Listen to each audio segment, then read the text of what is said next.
witches and demons have come to deny the beauty and peace of our homeland.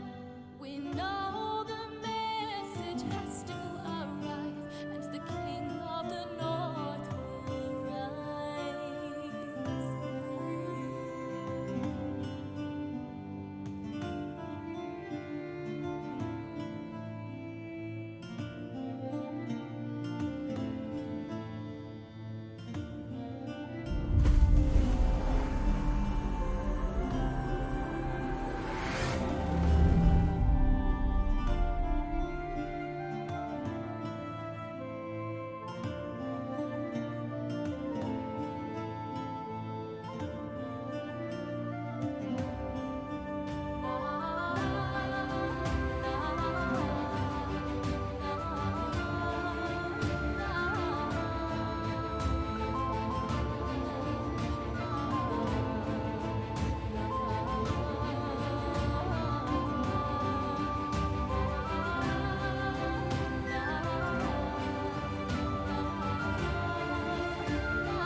All right, everyone. Thank you all so much for hanging in there. We had to get some audio and visual technical stuff out of the way, hammered out for you guys, but we are now ready to go ahead and start playing some D&D right here on Lionhead Gaming. As always, it is Thursday, which means it is time for Song of Rapture, as DM'd by Monsieur Omen. Monsieur Omen, what do you have for us tonight? When we last left our valiant vanguard, they were in a new environment, about to be faced by an unseen foe. But that story is not quite mine to tell. Could someone tell me what happened in the last episode of Song of Rapture? Certainly. Oh! So, previously on Song of Rapture, standing before a council of wizards, the incantation of 10, Samantha presented them with the Orb of Witness. A projection spread across the entire room, showing Obsidius flying into view and scorching the earth, as if they were there. There was a brief moment of silence as the council contemplated what they saw, and the conversation began. What were those shards upon its scale? Obsidian, a substance known to contain elemental fire. The old Obsidius claimed to harness the power of obsidian to take over the volcano he resided in. But what was this Obsidius planning? To burn Skyreach to the ground and enslave the races of Mobia, potentially all of Hearth? That was one theory. Persephone stepped forward to share what she learned from his dream, and the strangest thing she saw were kobolds with glass weapons, ripping people from their armor. It's possible that the kobold's strength was enhanced in Obsidius's dream. This concerned the council even further, for they knew the realms of the world were starting to converge. Samantha confirmed it by revealing that they knew about the veil's thinning. Despite the obvious threat, the incantation of 10 were still concerned with the valiant vanguard's goals. Defeating a dragon for the sake of glory was no easy task, and it would be foolish to loan them an ancient weapon just for them to fall in their adventure. Quill answered the question simply. Who else would take the risk for Mobia? For Hearth. Their quest was bigger than the glory that it would bring. Finally convinced, Septim, keeper of the keys, stepped forward and took our heroes to the vault of Alphatia. The magic of this place was so powerful that most of them could not even see within. But Luna and Swift Hollow got a glimpse. The sorceress saw shelves within a golden chasm that held many wondrous items, but our rogue stared into golden serpentine eyes that stared right back at her, watching. When the magic wore off, Septim stood before our heroes with the orate spear, a weapon found in the white sands which could inflict grievous wounds and ground a dragon mid-flight. With their weapon in hand, our heroes spent a few days for last-minute preparations before departing in their carriage. Luna purchased several potions to aid them, practically buying out the shops in Cradle Keep. Tamar Khan learned about the silver-toothed creatures that were seen in the mountains. They learned that these were land sharks, creatures who swam through earth as if it were water and could detect shifts in their terrain. Then he sparred with Quill, who answered the fey creature's questions on the Vanguard's motives and morals. Samantha did some preliminary investigations into businesses that could empty the lair of the dragon, bringing its horde down the mountain for them, so confident in success. Persephone spent some time during the travels reading the Life-Giver's Pledge, which after absorbing its teachings for 3 consecutive days, can now grant life to any of her friends who may meet an untimely death in this quest. We rejoin our heroes after traveling for over a week. The valiant vanguard have crossed the sands of southern Nobia, coming across a toppled cart and 2 women in need of their help. A silver fin peeks out from the sand, swimming through it. It's a good thing our heroes showed up when they did. Join us tonight as we write another verse in Song of Rapture. Very well done, Jordan. Give yourself some DM inspiration. Muchas gracias, sir. I think I might actually already have it, though. Let me check. Ooh. Yeah. Yeah. I might have used it to save my ass. I don't remember. Ooh. Oh, Yeah, my you heard it here, character sheet. folks. He cheats. He cheats on his character sheet. Pat yourself on the back and give yourself inspiration. Yep, yep. Oh, God. My roll 20 is like breaking. Uh-oh. No! Uh-oh. Perfect timing. Sharks All got him. things falling apart, just Oh, like the no, earth shark crumbling got away into shards of sand. As we do indeed rejoin our valiant vanguard, standing on the edge of the Scorched Lands, a part of the new frontier of Mobia that has since met the dry desert sun. And just like Jordan's connection to Roll20 has crumbled the earth away into a dried and desolate landscape, in which they find an overturned cart amidst these deep pits of sand, with a pair of cloaked and sort of obscured women who are quietly, as best they can, without using any words, motioning for the party to stop and quiet themselves. But, of course, on a horse-driven carriage and with curiosity on their sides, guiding them forth. Their voice carried out, and with it, they called the ire of some unseen monstrosities. As we rejoin the heroes at the start of combat, I'm going to need you guys to roll some initiative rolls. They're Are the- not friendly. Are the windows in the carriage large enough for us to hop out of? How does that work logistically? The windows are enough to squeeze out of it. It would take like an extra 5 feet just to get out of them. Okay. But There are otherwise, you can doors. open and shut them too. There's also doors in the Doors. back. Yeah, I like need it, baby. I'm asking about the windows because I don't want to go in the back and go I around. don't want to go out there. No, there's doors on the I sides. don't want to do that. They're little tiny windows, though. Right there on either side of the carriage. Let's see. Do. Oh god, the grids on this map lie. Yep. Not The particularly. squares are big.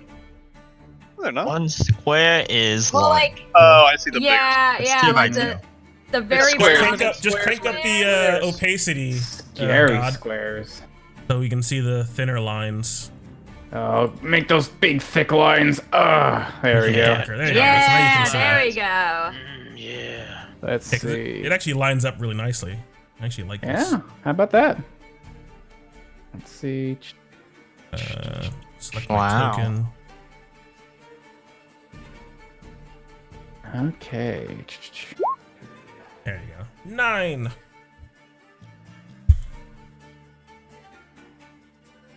Okay. As we're going to start with Tamar Khan, quick on your feet, having realized the situation. You can see deep in these sand pits, suddenly the ground beginning to split, a spray of earth for a moment announcing their presence before these sharp, silvered fins begin to careen down towards your group. What do you do? I wheel my head back around to see Samantha. She calls out to these women and just immediately hear the shift in sand on both sides. That's be a problem. As I pull out the needle from my belt, as I charge forward, extending it out into my hand as it reaches its 10-foot length, as I jump a good 5 feet or so up into the air, as I crunch down on one knee, as I just pound my knee into the sand, as at the same time I crunch my staff down onto it as well, and just give out a "Ah!" as I just screech out into the sound of this sort of deserted desert area, as I wheel back around, spinning my staff across the ground, making a sort of like semicircle around me to mark my distance of my staff, as I pull my staff up in a defensive position, and with a bit of ki surging through my body, I try to guard myself best I can, as I'm also going to take the dodge action as I call these creatures towards me. That's me. All right, jumping and landing with this screech smacking against the ground, the sort of spray of sand marking the area around before you turn around and carve, sort of making a line between yourself and the danger and your allies. Immediately next to you, you can see one of these silvered fins begin to make its way down and then dips into the sand and vanishes. In the next moment, Tamarkon, the sand explodes outward as this large silver-bodied creature comes bursting out of the sand, leaping on through the air on top of you. You guys can see this thing erupt God. out of the ground, leaping a good 10 feet above the dune and going as far as about 20 across the air. Its body seemingly covered in this hardened plate with a large mouth, almost half the size of its entire length, big enough to really fit anyone else inside of it. As it's going to be trying to land down, claws clattering on top of you, Tamarkon, and its weight just trying to crush down, trying to hit on top of you and hit the sand dunes to just batter you with a spray of the dirt. As I'm going to need either a strength saving throw or a dexterity saving throw. Think I'm gonna go with dexterity. Think Thankfully, so? I was quick on my feet, ready to dodge this. Hearing the tales of how they leap out of the desert and crunch onto people using their weight and strangely long jump distance. To my advantage. Try to dodge out of the way. Ooh! All right. As this thing comes bursting out of the sand in front of you, Tamarkon, this thing comes basically coming down. You see the shadow basically crossing over the sand on top of you. You prepare yourself, and then immediately as it begins to land, sand begins to descend upon you. And suddenly you find your senses distorted a little bit. As this thing catches you just enough off guard, as this thing will slam on top of you. As you take... Oh, that's the wrong one. Combination of 14 bludgeoning damage as the claws come careening down. But fortunately, you're quite a quick guy. One might even say evasive. As even though you fail that saving throw, you do take half. Ooh. Do I? I don't have evasion. You know? Oh, well then you get fucked, dude. Yeah, Roll that garbage. That's right. So As this thing comes crashing down on top of taking you, sand 33 spraying damage? Ooh. against your body, and immediately the claws come raking down your sides, bringing your heavy bar down to your waist as the claws rake down your shoulders and sides. You take a combination. 33 damage. Yeah. Ah! And you are knocked prone. I am? Couldn't be me, dude. As this thing stands on top of you, large claws like shovels burying themselves slowly in the sand as it seems almost trying to sink on top of you. Opening its mouth very slowly as if to size you up. Quildor, Not that big thing. Larger than I thought. you ride atop your warhorse. You watch Tamarkon get pounced by this massive creature. Gonna have to dismount for half my speed. Can I get there? Yeah, that's more than enough. Nice. As I'm going to just take my sword and whip it around the ground, digging into the dirt but creating a circle all around me as I take a bit of a... Where are you now? No. No. Ooh. My defenses. Not front line. It is front line. As I take a defensive stance around Tamarkon as I swing out at this beast as well. All right. Next. Give me those attack rolls. First one, swing across its body, skating across its silvered, hardened form. You can see that this thing, although you do sort of make like a sort of a glancing blow upon it, it starts to lower itself down and the blade skates off the top. Then you bring it down harshly with a firm blow that hits into its body. But although it is sharp quill, it doesn't quite carve deep enough into the carapace to actually harm it, as it seems to shrug the blade off, as that attack will not connect. That'll be my turn. Okay. Swift Hollow, having taken the initiative and peeked around to see this large creature sort of looming down on top of Tamarkon and Quildar swinging its sword at it, seems like there are more of these things swimming through the earth. What do you do? Remind me again, Tamarkon told us that these things travel to the earth, or did he keep that information? Oh, he told you guys that. He told us. Yeah, alright. Then Swift Hollow will, I guess, sort of keep her steps light, only focusing on not trying to make a lot of noise, as it would. As her steps are already light, but she'll make a very delicate, small steps, not only moving just enough that she has a clear sight, but not any more hopefully to not attract any undue attention, although she does on the back of her mind realize that the horse is in the cart. She takes a small step away from it. As she takes a moment to line up her shots, trying to hide against it. Perhaps hoping to capitalize on the fact that it has Tamarcon and Quildor, and she's just a small elfie girl. Sure. Give me, if Also you're using your bonus specifically action to hide, this guy. Yes, sir. give me a stealth check then, as it does seem like this thing is keeping its sights bared down on its prey. It's sort of turning its head every once in a while, more like its whole body with how stiff it is, trying to keep away from Quildor's sharp blade. But yeah, it seems like you can potentially hide from it. Nice. Keeping your footsteps light too, knowing, as Tamarcon explained before, that these things can feel the movements, the steps on the ground of those who walk upon the earth. Keeping your steps light and yourself sort of hunched down away from its vision. I'd say you're successfully hidden. And, of course, knowing that it's probably extremely unwise to attempt to strike the being made out of metal, at least in melee range, she will try to shoot her with her crossbow, as I gotta make sure that I have sneak attack. Yep. That crossbow. 6. Nope, that'll definitely connect. You see this thing's hide basically knock away Quildor's magically sharpened sword, so you kind of aim to see this large mouth opening up to take in Tamarcon, and then bolt comes flying and strikes true into the soft tissue inside. Just give me that damage, baby. Eat this. Ooh. Okay. Kapowie. And is it poison?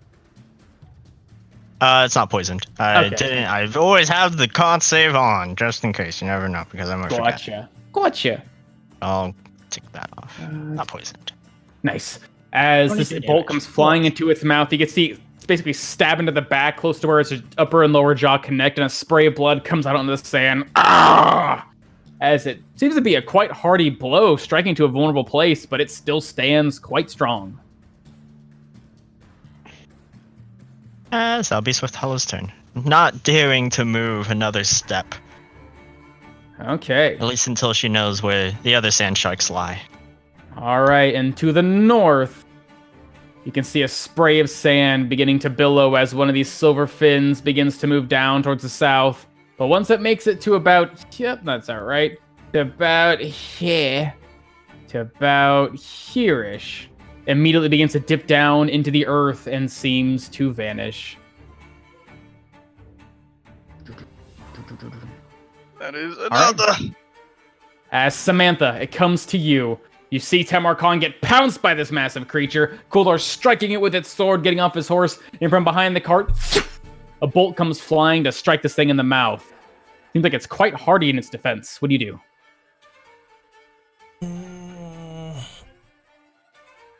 Yeah, Samantha's sort of just taking a look at the situation, seeing just a bit of that silver fin to the north descending down, realizing that there's more than just the one that's accosting Tamarcon and squaring off against Quildor.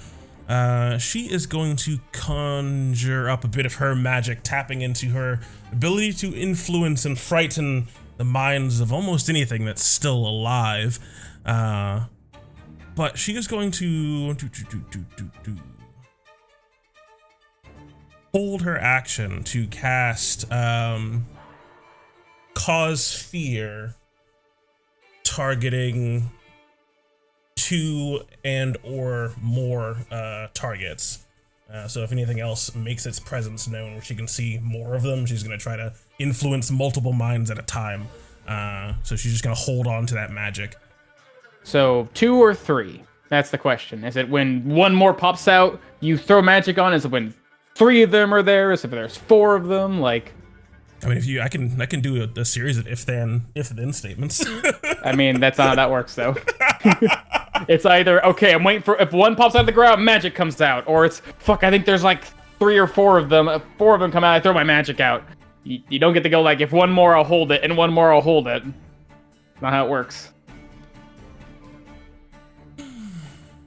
It's delaying. I would say if she has 3 to target. Okay. seeing the bursting sand across the surrounding area, sort of guessing maybe 3 of them in total, keeping your magic strong and focused. The moment that you see 3 silvered heads, the magic will transpire and you will cast your spell. Yep. Other than All that, right, I'm just anything trying to else you hold wanna on to the trying to hold on to the reins and keep her fleet of draft horses under control. Okay. Trying to keep them They from definitely seem panicking. startled as these things are bursting out of the ground, especially the one that's now tearing into Tamar Khan. I will need a animal handling check. Yeah, it's not gonna go well. Calm yourself, beasts. All right. You can see it's just sort of like pulling on the reins, but keeping one hand basically conjuring and holding onto the magic.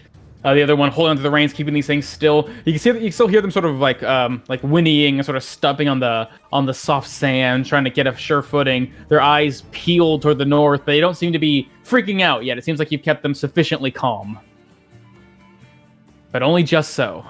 Anything else you want to do? I do have a bonus action. I'll use my bonus action to conjure up my scales, keep my defenses high. That's it for me. All right. As it comes down to Luna, inside the back of the cart, you can see outside the window, the sand is surging around, and you can sort of peek out and see Tamar Khan is currently being mauled, with Quildar trying to help him. What do you do? Persephone, it's probably best if we don't stay in here. I'm gonna reach out and touch Persephone's shoulder as I will twin cast fly on both of us. Ah! As black wings spread out from our backs as I will just get out, not landing, and just start immediately flying out. Go like 20 feet. Is our fly speed the same as our regular speed? It is 60 feet. Ah! All right, so you don't fly have to out burn at the in back presence. and you go 20 feet up in the air, Luna? Yep. And I'll go over here, and then if I cast the spell as an action, can I cast the spell as a cantrip as a bonus action? I'll allow it, simply because normally you can't through weird semantics, but it's either way. You could have cast this as a bonus, whatever. It's fine. Well, I couldn't cast this as a bonus action if I used twin cast. I know. Whatever. It's fine. Whatever. Alright, as I will quicken cast a firebolt at that thing. All right, give me that shot.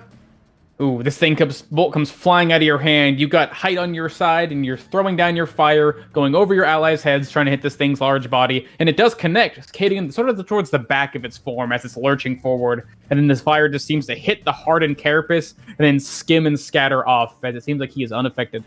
Can't hit him in the haunches. As I'll leave my turn. All right, Persephone, from your back, these 2 large dark wings giving you magical flight. Seems like And- Luna is keen on leaving the carriage behind. Yeah, and I am going to fly. I'm going to fly out of the carriage over here, and then let's go 10 feet up to be up. How high do these things jump? As high as you want. Actually, fuck it. You know what? I'm Question- just going to go the full 20 feet up, and Persephone is going to just scan the area. I'm going to use my magic to hold or ready transmute rock. As soon as another land shark pops out, I'm casting a spell centering on it. Question: has Persephone ever flown before? Yeah. As Okay. animals, yeah. Is it different? Like, does it look different when it's you in a human form flying? Probably. What does it look like when Persephone's flying? I mean, I got wings, and she's flown around in the dream world, so I think she's got I've practice. flown in reality and in You my know what? dreams. I will practice. I All can right, fly so now. you I'm like a conjure big- your magic. The moment you see one of these things bursting out of the ground, you're going to be throwing this spell at it. Yes, I am. Gotcha. All right. See. Oh, there's As only from one the all middle alone. of the dune, you see that small silver fin rip into the ground and begin to conjure, and then immediately, just as it looks like to the edge of this pit, this thing immediately pulls itself out, and another surge of sand bursting forth. Its haunches pressed into the back, trying to jump over towards Tamarkan and Quildor. Oh no, the spell card didn't post. Uh-oh. No! That means I gotta post the big one. I'm sorry. Post the big one. That's okay. I Oh, can read it's the so spell again. big! Yeah, All right. I've been trying to break up. That's what she these- said. I've been trying to break up the ones that have multiple effects. Mhm. So she's transmuting mud to rock. Mud to And that's rock. at the very bottom. Oh, okay. Mhm. No more 10 feet deep, soft stone, a creature in the mud must make a dexterity save. Oh! As what does it look like when this soft, loose sand pouring down into this great pile immediately begins to churn and conjure around him? What does it look like when you cast a spell, baby? So as this thing is rising, it's like the very sand is solidifying in its place as the earth is churning and almost glistening like geodes as it tries to wrap itself around this creature. That's really cool. I like that. Give yourself some demon inspiration. Yo. As immediately the sand begins to curl and wrap around this thing as it tries to pull itself out. It begins to harden and crackle, almost like pieces of glass amidst the hardening stone. He's got to try and wiggle his ray free, but can he? Ooh, a 15. I don't think that. No, it gonna do doesn't. it. It's a 17. It needs to go against my 17. As you watch the sand rise up against his lower body, catch him by said haunches, and crystallize immediately as his body sort of just suspended a little bit above the sand dune, unable to move. That should hold him. As you see his body lurching forward, these little shoveling claws cutting through the air in its huge form, like throwing itself back and forth as it can, trying to break itself out of this, I guess, the area he's stuck in, right? And, Yeah, it's So the whole that whole area is now solid rock.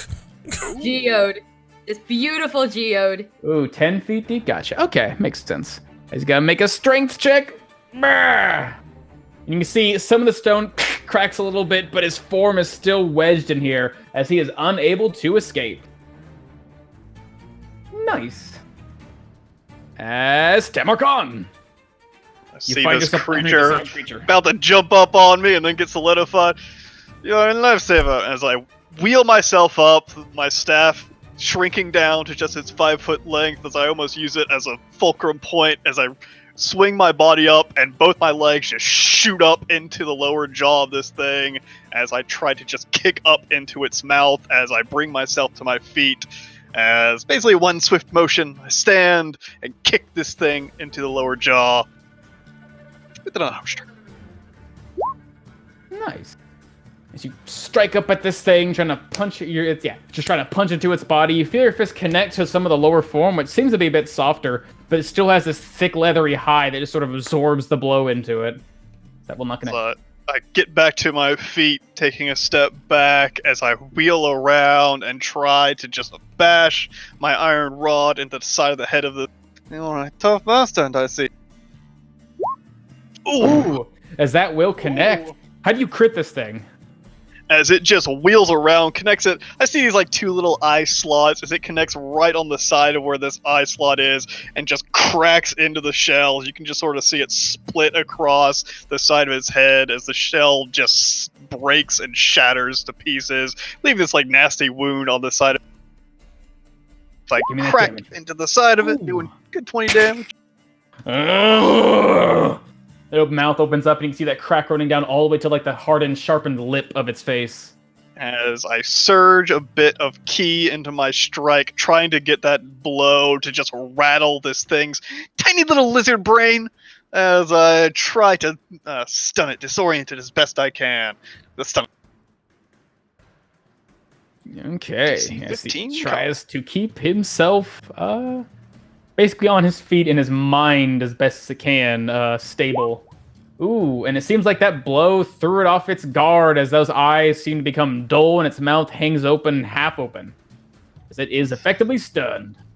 Well, there's another coming, as I'm going to scoop myself in between this thing and the one approaching from the north, as once again surging ki up my legs to enhance my defenses. I've seen these things attack once before. I'm pretty sure I can fucking dodge this charge that they have now. Not that I've seen it once. And I'll give this a sec. It's taking the dodge action. Nice. Is that your turn? Hey. All right, as this creature standing next to you, Tamarkon, its mouth opens up, trying to bite at you, but then you see the bottom lip sort of scoop up a bit of sand, and then it spills it out. It's unable to really find you or realize where it is in this moment. stepping to and fro, stunned, leaving itself quite open for you, Quildor. What do you do? Yours, Quildor. So I'm going to shift over to also prepare for the other creature that's coming, as I see this one quite skillfully trapped by Persephone. As I just look up at her, flying relatively high in the air, just give her a curt nod as I begin to just dig in deeper into the sand with my heels. So with a bonus action, I go into my frontline fighting style as I swing out at this dumb-looking creature as he is just eating sand. Ooh, I see. He is easy to strike as your blade just carves into its body, cutting up along the side of it. Actually, how do you crit this thing? How do you crit this thing, Golor? As I see that the top of it is very well armored, I just go straight in underneath as my sword digs into its mouth, as I just rip up, cutting a chunk of his jaw, as just blood and his tongue just like almost splits a little bit and just is wagging crazily. Okay. Do a juicy amount of damage. And that second strike coming up along its side, it seems to sort of veer away from the pain on instinct, and the sword cuts along his arm, sort of drawing a bit of blood, but not enough to really hamper him at all, as that will not connect. That'll be my turn. All right, Swift Hollow, it seems like this thing has been made a bit more open for you, with your allies moving away from it, and it seems to be standing in a precarious position, but so too does this lovely suspended land shark held in this grasp of crystal. Seems like both are pretty easy targets. They got that one. I'll shoot the easy target. Might as well. I mean, literally standing still. Log. Ah, It comes flying literally at your standing crossbow, still, huh? bounces off its armor. Seems like it's a quite easy to strike foe, but yeah, this thing's quite well protected. Your mere crossbow bolts firing at its body aren't going to do it. Well, armored halberd. All right. As Nope. Is that your turn? actually, now I'm sure it'll be fine. If the card dies, the card dies. If it dies, it That'll be my dies. turn. All right, It dies, it as dies. just north of you, Quildor and Tamar Khan, about like almost 10 feet away, suddenly the sand seems to explode upward as this thing sort of missiles itself straight up into the air as zoof. This thing seems to get about 15 feet. Starts to curl down. I'm gonna swing at him as he's coming down. I'm going to Samantha? release my spell as a reaction, seeing the third target I was looking for. All As right. I am just going to try to influence these creatures' minds, make them see the sand all around them swarm with giant serpents, and know that their death is imminent. I'm going to try to cause fear in all three of them. Oh, these poor little guys. All right, let's see. Clockwise, 1, 2, 3. Yeah, Some wisdom saving starting throws. with the new guy that popped up, then two, Okay. and then 3. Okay, so Fuck 1, him up. 2, and 3. Oh, fuck. Only the Alright, second the one makes it. Yeah, the one coming down the air sort of blinks, and you can see it's almost hesitate for a moment, as it doesn't seem to come down with a hungry mouth. It seems to come down with just like its claws reached up, just trying to stop its fall. The one sort of clawing itself out of the crystal seems just focused on that. It doesn't seem to care about whatever magic's taking over its mind. But the one down here, its eyes trying to blink and refocus, seem to be looking at something that the rest of you can't quite see, and it's trying to pull away, but it doesn't even know where away is at this point. As this creature comes crashing down, Quildor, this thing is actually falling on top of you, as opposed to reaching you, but I'll still give you an attack of opportunity as you swing at it. Ooh, as that will connect. As Can I you just cut magically into the body. stop it as its movement goes to zero? Unfortunately, Aw, that does damn not stop the gravity! force of gravity. As you cut into this thing deeply, sword ripping into its form and cutting up through the chitin, but still its body comes crashing down. As I'm going to need Kuldor and Tamar Khan to give me either dexterity or strength saving throws. Ooh, I'm going with the strength. There we go. Hey, both of you this time seem to be focused in this task, able to withstand yourself against this thing's deadly leap. as each of you will take half of 15 and 11, so that'll be 7 and 5, total of 12 damage. And you're not knocked prone, but you are pushed 5 feet away in the creature's choice. As you go there. Creature's choice isn't yours. So you guys pick a place within 5 feet that you guys get to move. That includes you, Quildor. I know. As you're but basically- I can't move in a circle. Okay. Move there. All right, and this thing lands on the ground, but immediately you see its eyes sort of like darting to and fro, the whole head shaking like a lizard. Its whole body is like undulating, as if it's trying to basically ward itself away from a foe you can't quite see, as it is quite visibly scared. As that will be its turn. Samantha, you see your magic has taken hold over some of these creatures. Yeah, What do you tighten my grip on my range and just stand up at the seat of the front of the Hummer and just look out proudly at the terror that I've inflicted on these two. And then seeing this one just like still wriggling away, not looking at me with the respect I deserve, I just bring up my scepter and just conjure up 2 bolts and send them slamming home into the side of it. All right, give me those shots. Eldritch Blast. 1, 2. Ooh, as both those will connect, the first one hitting into its hide, just barely seeming to crack into it, but the force of impact seems to press the armor into its soft body. And the second one hammers home as well, breaking through the armor and striking even more. As both those will connect. You insolent cur. Okay. Are we really insulting the creatures that probably have less than 3 intelligence? Yes. Yes. I'll insult Yes, we anything. You stupid cur! The bullet looks back up. Curse you, son! You Reminder that Lizard noises. Samantha promised the world to literal snakes. That's true. I'll give you positions of power. I want Tap my head. Anything else you want to do, Samantha? Nope, just maintain concentration on cause fear, just sort of, gesticulating to keep that magic going, and I think I'm good, yeah. Okay. As we'll come down to you, Luna. Still floating 20 feet in the air. It seems like these creatures are now consolidating. Seeing Tamar in a bad shape, and this creature's stuck, so he's fine. Samantha's going to create Samantha. Luna is going to create two large feathers from her wings and shoot them out at these 2 creatures as she will twin cast Chaos. Ooh, nice. First at the guy on the top. I imagine if they both bounced. As that will connect. No bounce. This thing 9, never 3, changes, so I 5. hate it. What is that? 3 and 5. I wish Chaos Bolt was lightning more damage. pinball-y. Nice. Bolt of energy striking down its body and causing it to shiver and shake in place. Then one at the bottom.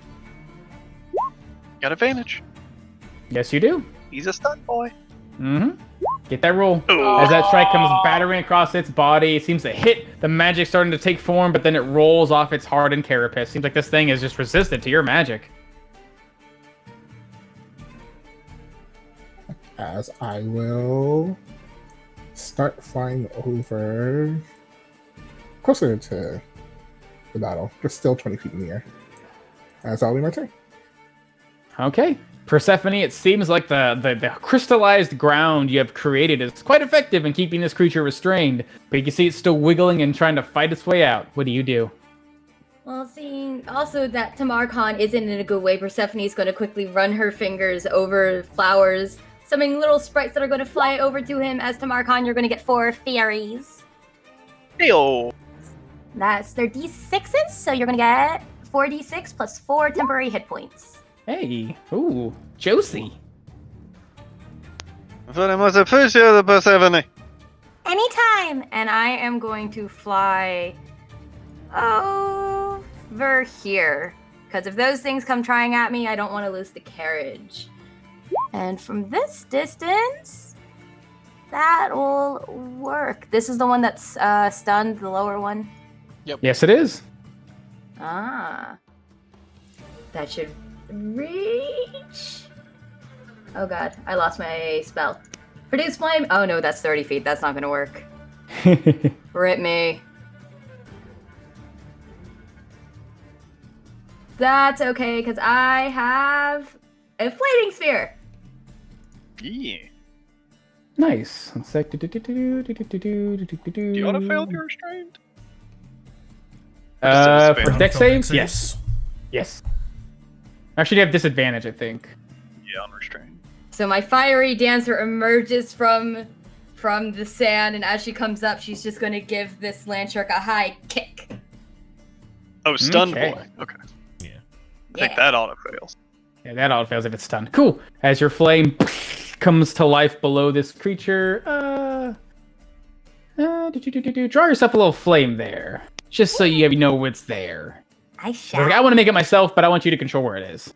As this Lovely. thing's going to be battered from behind by this sudden swirling, forming dancer of fire, whose flames coat through its, seemingly it's toughened hide, but it seems like these flames are more lasting than a mere firebolt. They actually seep through the armor and get to the soft flesh, as it will take a hearty amount of damage. Is that your turn, Persephone? Yes, that is my turn.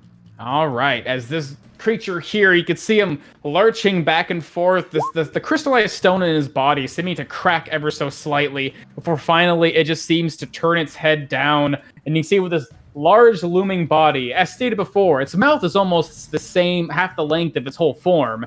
It seems to reach down and just try to bite down on the crystal holding on to it, as he's going to try and bite it. The big old monster chomp. Chompy chomp. Which I don't think he Monster can chomp. miss, because he's just biting the ground. So let me double check something. Do-do-do-do. I mean, he Listen. could, but I think the DC of ground, or like the AC of ground, is 10. Could be. doesn't Let's have- see if... Don't think it... I think it just takes damage. It can It just needs to take deal 25 damage to it. As he just Yeah. bites down harshly into this ground around him. Assuming a 22 probably hit the ground. And with a big chomp, you can see that begin to crack and break beneath his body, tearing and ripping, as he's still restrained, but just barely. As Ooh, he's trying to rip and tear his way through. Oh, I don't want to get. yikes. As he is still restrained. Tamar Khan, it seems like you found yourself back on your feet, but slightly wounded, if not mended, by your ally. What do you do now? Fairies sort of swarm around me, start to mend my wounds. I bring my staff back to my side. It seems our friend over there is making quick work of the stone.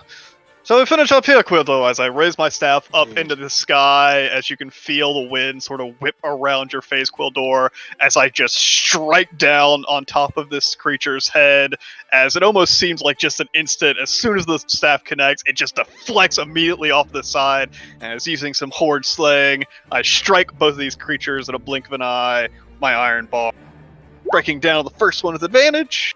Okay, that bar comes swinging down, you connect against it, and it seems like that almost elasticity of it causes it to bounce maybe just a bit too fast, as this thing, while it takes the blow, doesn't quite seem to be harried. As it strikes off to the other side as well. No advantage, but I think 20. Ooh, but seems like that granted a bit of extra momentum with that bounce, as BAM! You connect with this thing heartily. Ooh, doing good damage. As I turn my staff back around, using the other end, scraping across the left one to bring my staff back, and bashing in to the side of the head of the creature stunned once again with the. There we Ooh, go. as that will connect. Finally Crunch finding a it good place to side of strike. his head. Ooh. Crunch you do as you crash into the side of its head with your heavy iron bar, cracking against the carapace, and now seems to be breaking, fracturing, and spilling down its body.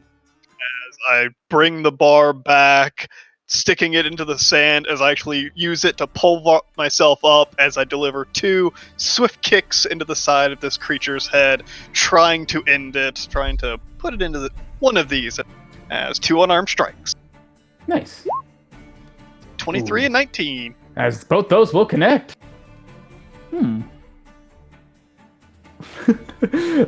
As he had 17 health left. How do you want to kill this thing? Ah! Pole vault myself up, 2 swift kicks into the side of the head, the far side that hasn't been cracked by my staff on this side, but as he falls, I just put my weight onto the staff as I just sort of lift myself up onto its head, and as it falls, I just ride it down onto the sand, just standing on top of its head, bouncing myself and raising my staff up to face this other scared creature that seems like it's still in motion, seems like it still could strike, but standing upon my fallen foe.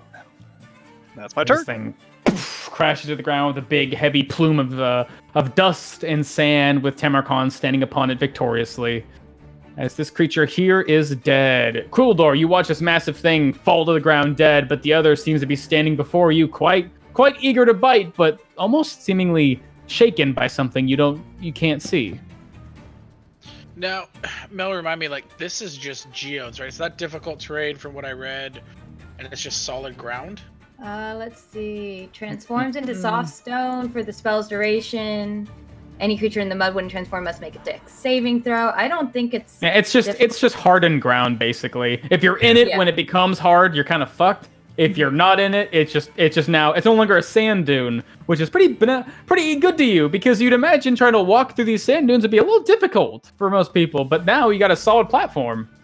Yeah, and right around where it was trying to grab the creature is where the geode crystal chunks are starting to reveal itself. As I'm going to look back at this creature in the geodes and just shout out at it, "Come at me, you foul beast!" As I immediately spin back around, shards scraping up with my blade as I swing out at the creature in front of me. As you swing, striking once, bouncing the blade off, you realize, remember, this thing's fucking tough. So you twist the blade around, and how do you crit? Yep. As I bounce this off, the counterweight in this blade that I've had since I was young, I'm able to just flip it in my wrist immediately and take the momentum and bring it right back, right underneath its eye as it just digs into his skull. Ooh, juicy. As you dig into this thing, catching a good hearty blow on its form, it pulls its head back instinctively as blood sprays down across the sword into the sand. As it tries to keep itself level, still shaken and wounded. What else do you want to do? Got anything else in your sleeve? As your turn? That's my bonus action. That's my action. Okay. As we come down to Swift Hollow, you can see peeking around this large creature that seems to be breaking itself out of its prison, and then behind him, severely wounded by your ally Quildor. What do you do? Well, since it looks like it's going to soon be not such an easy target, Swital will take one last shot, trying to refine it down, perhaps shoot it in its jaw where its jaw actually connects. Some sort of soft tissue. Actually knowing that, yes, indeed, these things quite literally are made out of metal, it seems. And she will attack the restrained one. Okay. Cow. Ooh, it's crit night. Crit miss, everybody. It's gonna hit hard. As you can see, this thing is pulling itself out hard. of the crystal. It seems to loosen itself up, and as it turns around trying to open itself more, it reveals its big, soft belly to you, Swift Hollow. Take a shot. How do you crit this thing? Friend. Holy shit! Oh, mama. This crossbow bolt, as it shows its soft belly, Swift Hollow she understands the humanoid anatomy. So she makes a fairly estimated or educated guess about where its heart would be. And with its soft underbelly, the underbelly, I tried to say chest and belly, underbelly exposed. It's underchelly. It's underchelly. Yes, the Underjelly. The underbelly. She shoots where she assumes its heart would be.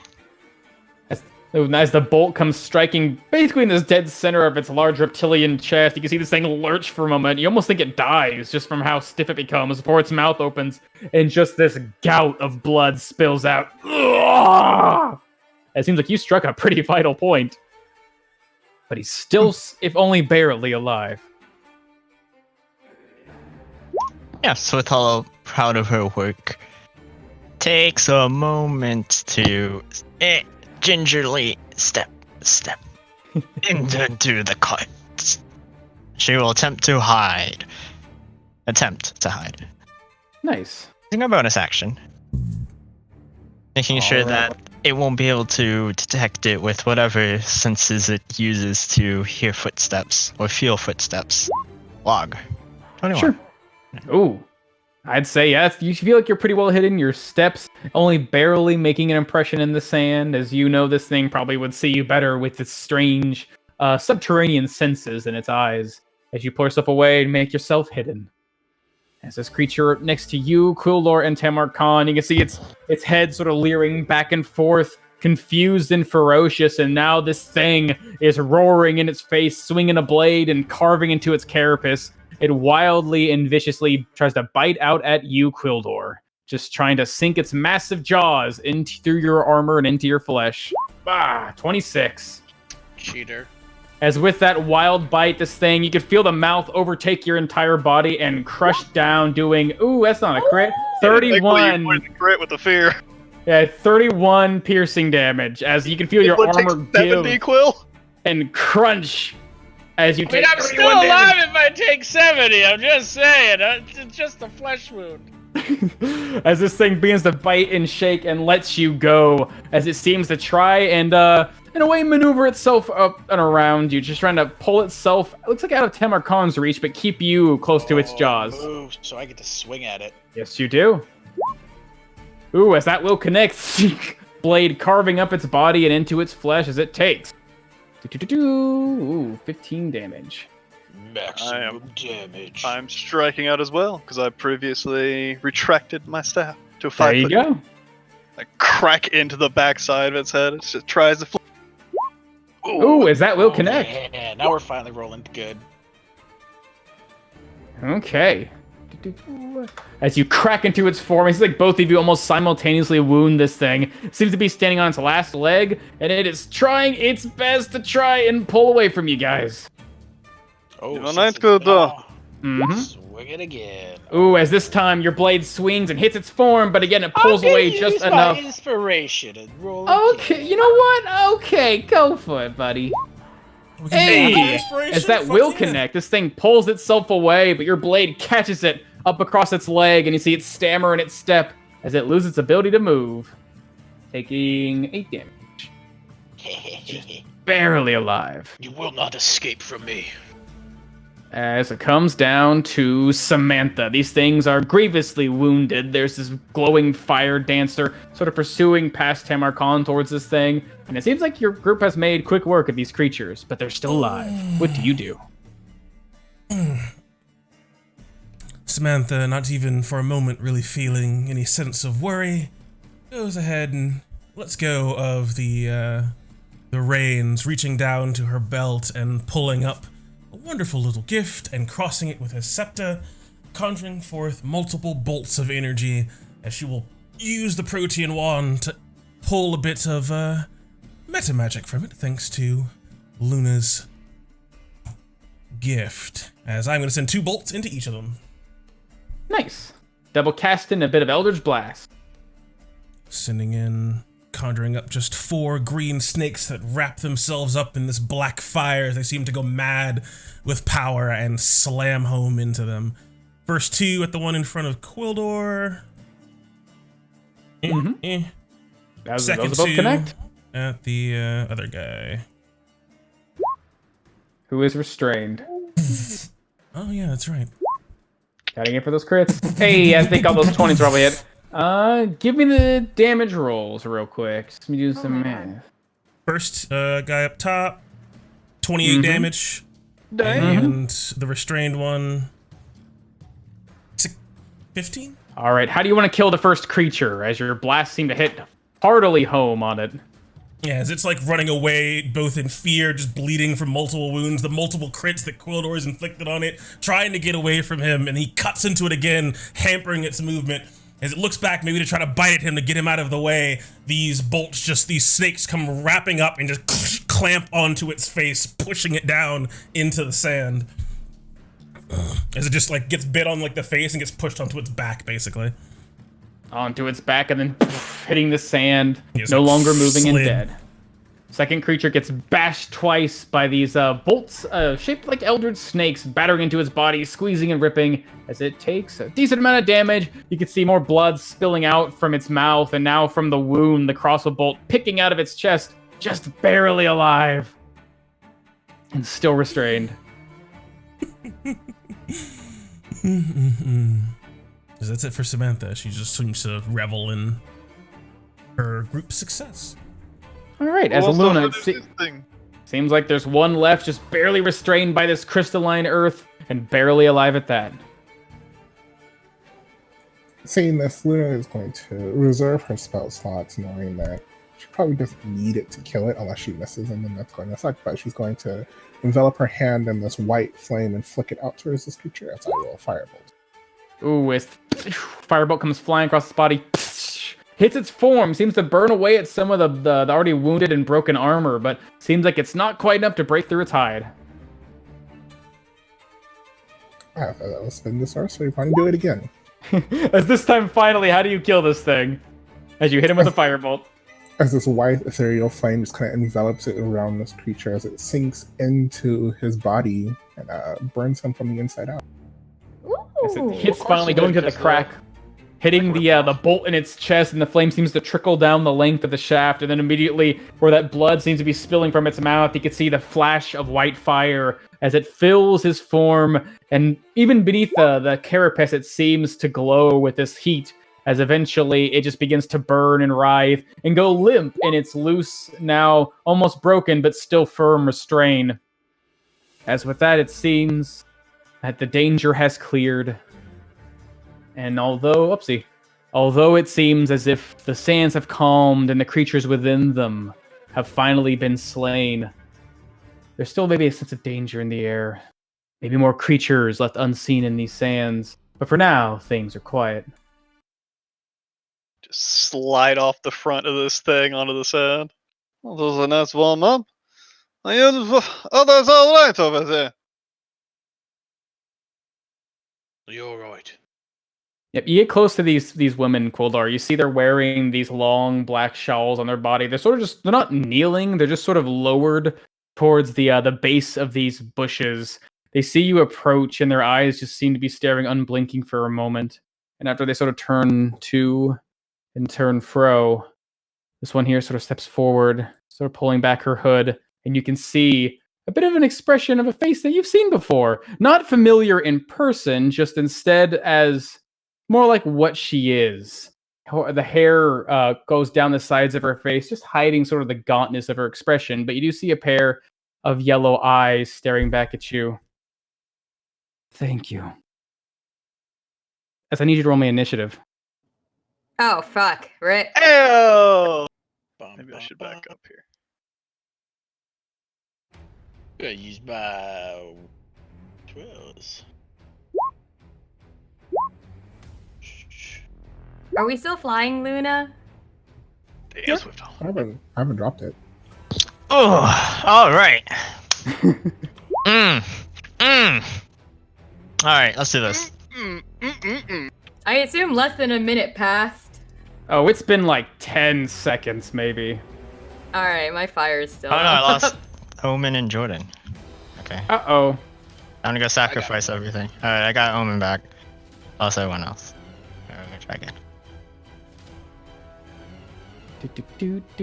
As 1 second. Omen's doing some stuff. Where were you at? There you at.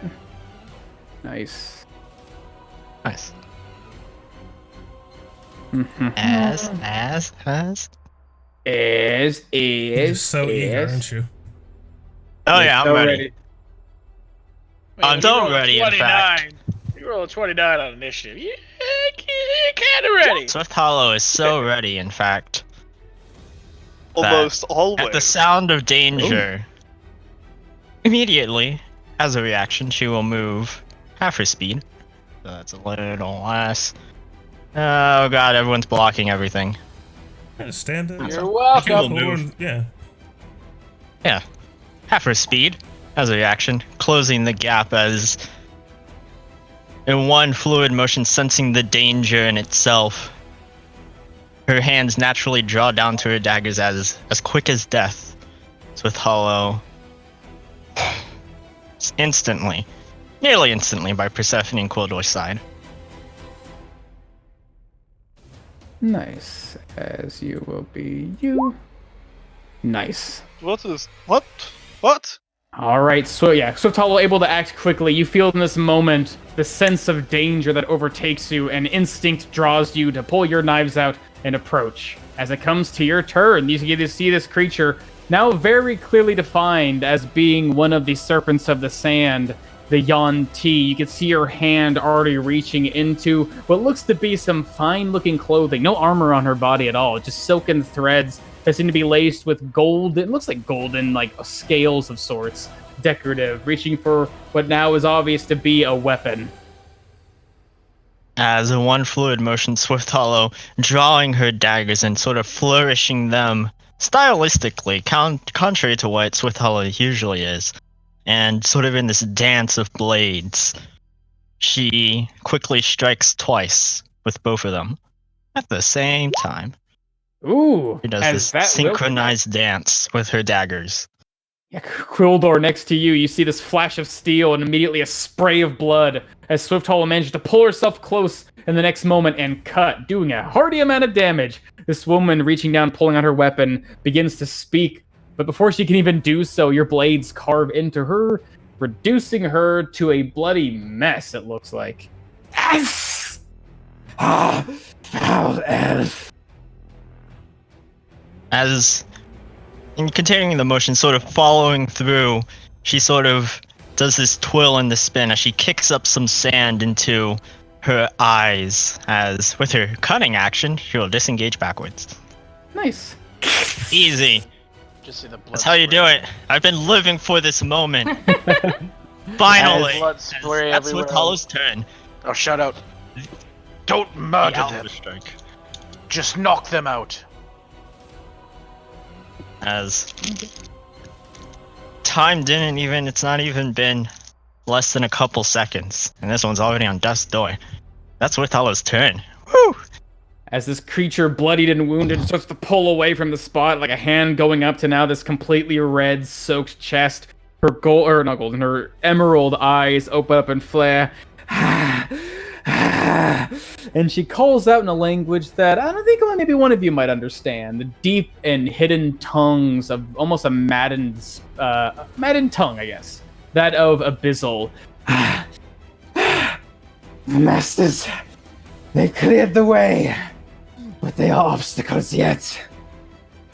As from beneath the sand, pulling itself up and sliding forth. Let's see, you're right there, Luna, on the ground. You can see the sand part and almost camouflaged within a dark brown with soft streaks of sort of beige and tan markings. Looks like the head of a serpent pulls itself up as if it were a snake hiding in the actual sand.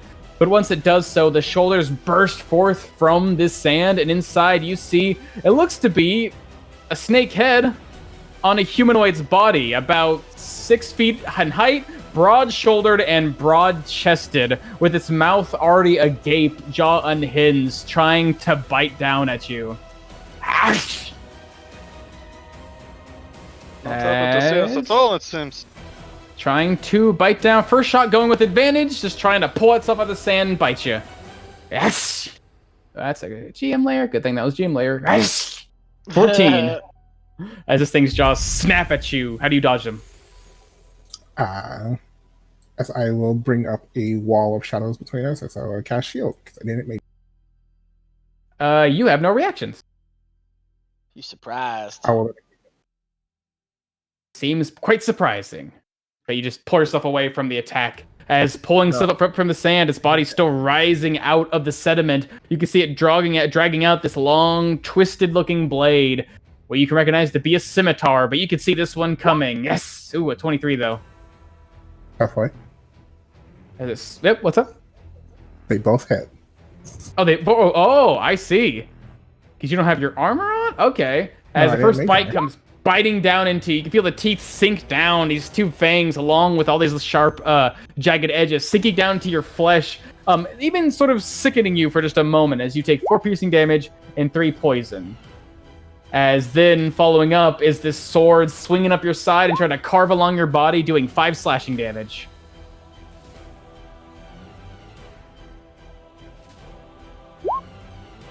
I can't fail that anyway, so I have +9. As you seem to be quite adept at keeping your focus in this moment. Maybe thanks to the little badge you're wearing, giving yourself extra vitality.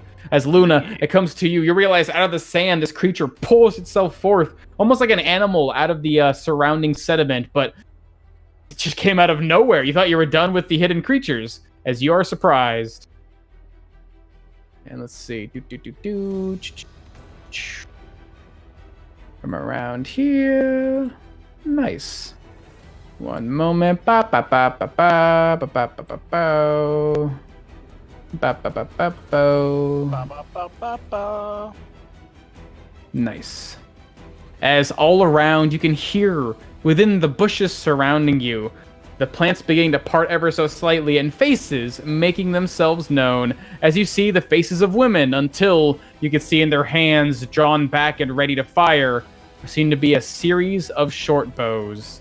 As it seems like you are not alone in this area. Say do. Got you. Nice, and you. Ba-do. As these creatures armed with short bows are going to be aiming and firing at the lot of you. Let's see. Closest one here. This one, seeing this elven girl flying in the air with large black wings, you're going to get a shot coming at you with advantage, Persephone. A single arrow flying out at you. 21. Oh, yeah. As you feel the arrow sink into your side, a bit caught off guard and surprised, but taking 4 piercing damage and suddenly this stinging feeling, as it looks like these things are coated in something quite potent and toxic. Take an extra 6 poison damage. Down here, Swift Hollow, you hear this as an arrow comes flying your direction. You're quite ready for it. You've been anticipating all this danger. You just feel your instincts driving you. But still coming out of your perception. These things were quite well hidden. Another shot with advantage. Ooh, 23. But they can't get advantage from being hidden from me. Oh, you're right. Well, But still But it 23. doesn't But the matter. roll was Still 23. Still 23. As this shot comes flying out of the bushes, this creature making itself known as it deals 7 plus 14 poison damage. Ooh. Nice. As 21. oh, there's gonna be a lot of stuff. So, Mm-hmm. because Swift Hollow has always been a toxicologist, she has always dabbled in, because she is extremely, I wouldn't say reckless, but she's inoculated to poison. Because that is, of course, her craft. She is... Actually, yeah, I have resistance to poison damage as 18... As that's 8 plus 6, 14, that turns into 7, as Swift Hollow will sort of dodge out of the way. Not entirely out of the way, since it could have sort of caught her off guard, but it more hits the more solid part of her armor. As I cut all of that damage down. Nice. A little bit of uncanny dodge. As So you cut that that's down to 3, 7. 7, 3. 3 piercing and 3 poison damage. Combination of your Yeah. quick reflexes pulling out of the way at the last second, as well as your just hardened constitution against poison. Nicely done, as you take a total of 6 damage. It's a big Let's swing. see. And down in the south, Samantha, pulling itself out of the bushes, you see a creature of familiar appearance, although looking a bit more human than what you've imagined yourself to be. This thing with tan skin and emerald eyes aims an arrow at you. Pew! Only shooting 11, though. Hitting the side of the carriage next to you. Let's see, how far away are you? Ooh, just barely. This creature pulls itself out. Tamarcon, you can see this one coming, not quite getting its ability to hide as it pulls itself out of its cover, but it still tries to pull out its short bow and fire at you. Normal shot. Ooh. Firing wildly out into the distance. Assuming I'm surprised. You're surprised. As I the arrow hear it, as I turn, I see this woman getting out of the bush. I'm not quite sure what is going on. We just started killing each other, and as I reach my hand up to deflect the arrow, it just flies off to one side. I did. All right. As that is them. Nice. Persephone, you realize just moments ago you're coming to save these women, and now you're being attacked by them. Am I surprised? You are surprised. Looking around the Okay. battlefield, you're just trying to figure out where are there something else attacking us? Is there monsters? And you realize no, it's them. As from within the sand to the farther east, another serpentine body pulls itself up, but not quite like the other one that seems to be accosting Luna. Instead, its form pulls itself out of the sand. It only seems to be like half of its face seems to be serpentine in appearance. The other, clearly human, but with a gaunt expression. One of its eyes, almost like normal, like a dark, maybe brown or black. The other one, a bright emerald in color. But what really sort of stands out about it is as it runs towards you, Tamar Khan, but high speed, just doing everything it can to get close to you. Actually, yeah, I bet you think it can get close to you. It seems to stop just halfway as its hands seem to be distended and dragging into the sand. And by the time it gets here, you can see they rise up almost like whips. And each one, extended and covered in scales, seems to be not ended with a hand, but instead with the head of a snake. As each one seems to be trying to bite out at you. Snaky boys. Snake arms. I have just a Samantha's picture gonna for cut this. them off and staple them to her head. It's What gonna is this, an ass death Like movie? 11 and 6. It's just wildly.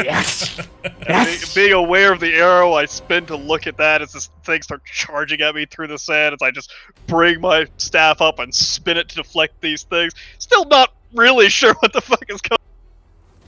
I feel like there has been. What are they saying? What has happened? Let's see. And Focus down on- here. Nice. And down to the south. Actually, no, just right next to you, Sotolo, pulling away from the arrow, sort of like checking your wound to see how deep it was. Next to Tamar Khan and this creature attacking him from the sand itself. Another one of these creatures rises up. It too, like its ally next to it, seems to only be partially covered in scales, this gaunt expression rising itself out of the ground, and it seems to almost swim towards you. Its lower body is still sort of stuck into the sand until it springs itself forth, and you can see it doesn't have a pair of legs in the lower body. It seems to have this long, distended, and twisted serpentine tail that seems to try and wrap and whip around you, Sotolo. As Oh no. Ooh, look at these boys. Yeah, they're rolling great. I think Oh boy, it's I was around. about to be like, oh no. Spattering to the sand, but not able to catch onto you. Instead, after it pulls back, you can see it pulls back its looks like another like the ally next to it, a long twisted Chris sword that it tries to swing down at you. Okay, well that'll probably hurt. Ooh, a 19 Alright. as it carves down to your side, ripping no damage barely. No damage. No Hey, damage. no receipt, it's free. Look at that. What the fuck? Hold on. We'll just roll like this. 1d6. Everything. As you take 8 slashing damage, this thing carves into your body and cuts through the armor. Man, So tell us come how you down. really feel. To Quildor, you're caught off guard. This person you're supposed to protect, you realize only now after after Swift Hollow carves into her that these guys are not trying to be friendly with you. You are also caught and surprised. Do I Samantha. recognize any of these species of Yanti from my 50 years in the White Sands?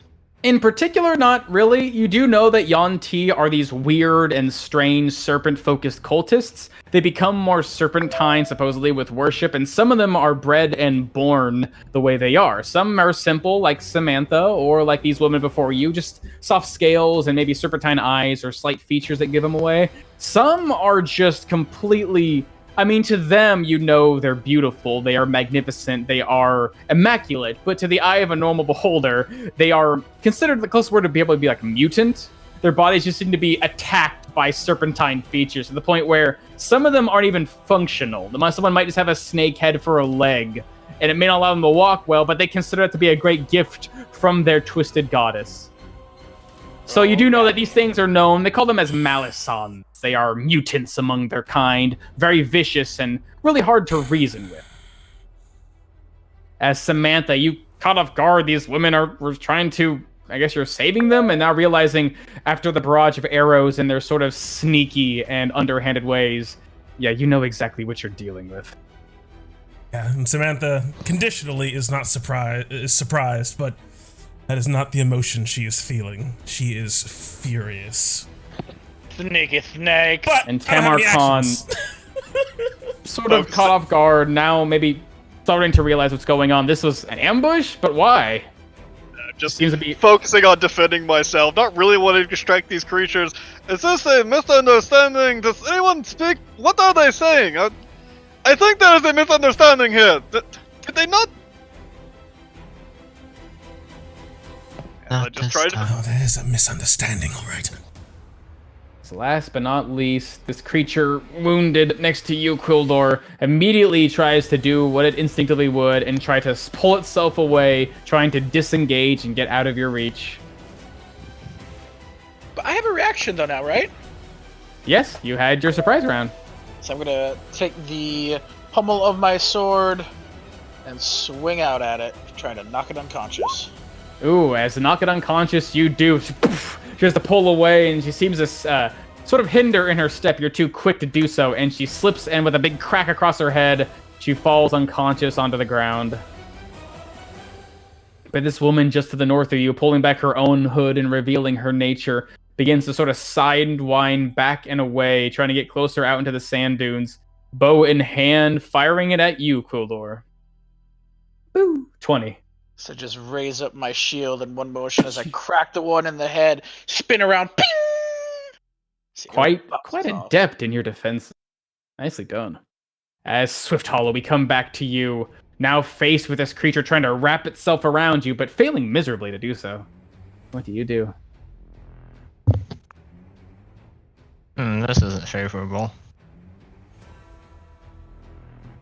Not at all. Nope. Don't do that. Yes, run away from them. Yes, run. Don't disengage. Just run. Just run. Works for me. Yeah, no, I was running to you. Okay. Squeeze on through as Swift Hollow with her.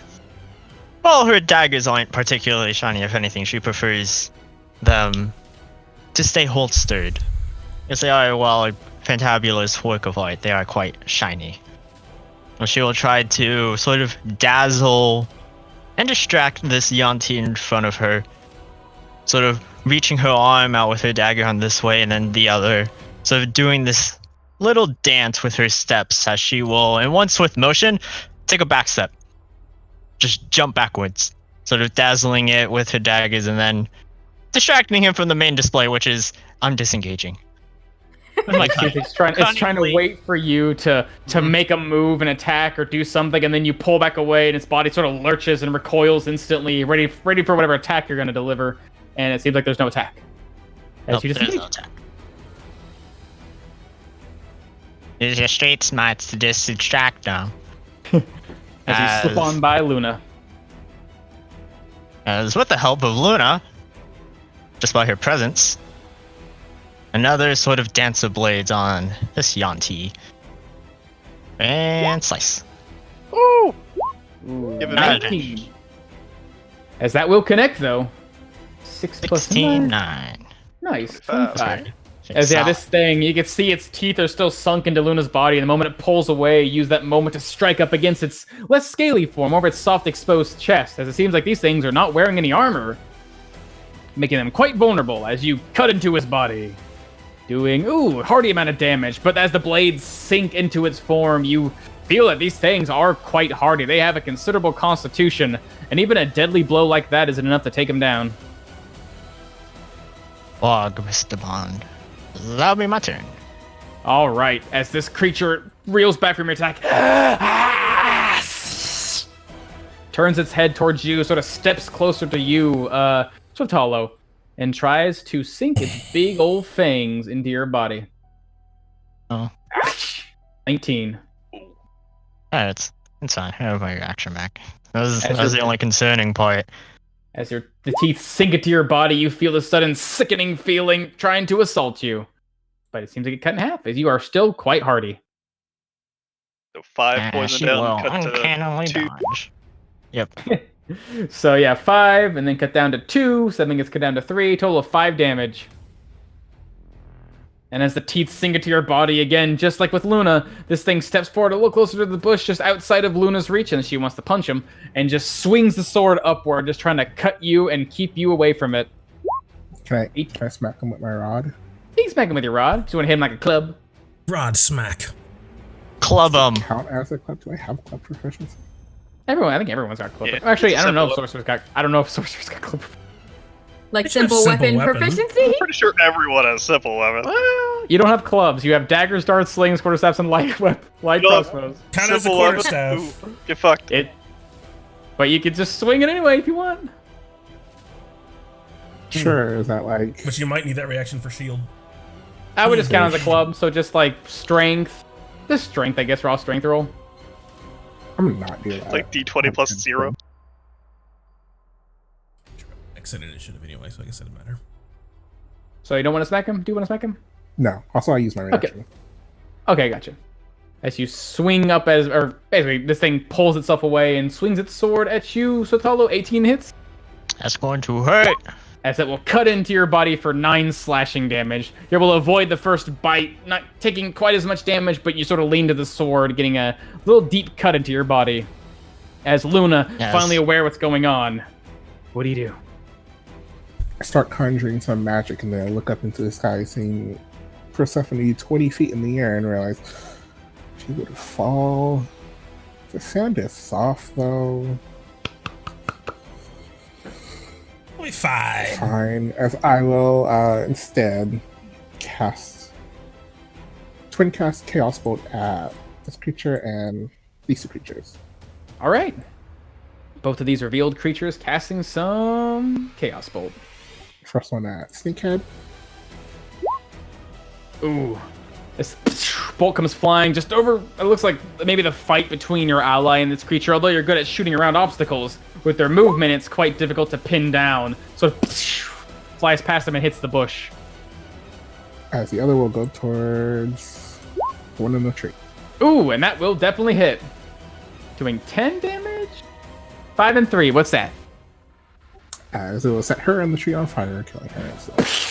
Her body gets hit by this bolt of energy that bursts into flames. She reels back. Ah! And as bonus action, I'll turn a 4th level spell slot into 4 sorcery points. Nice. That's my turn. All right, this creature who just got burned by you in the bush. Ah!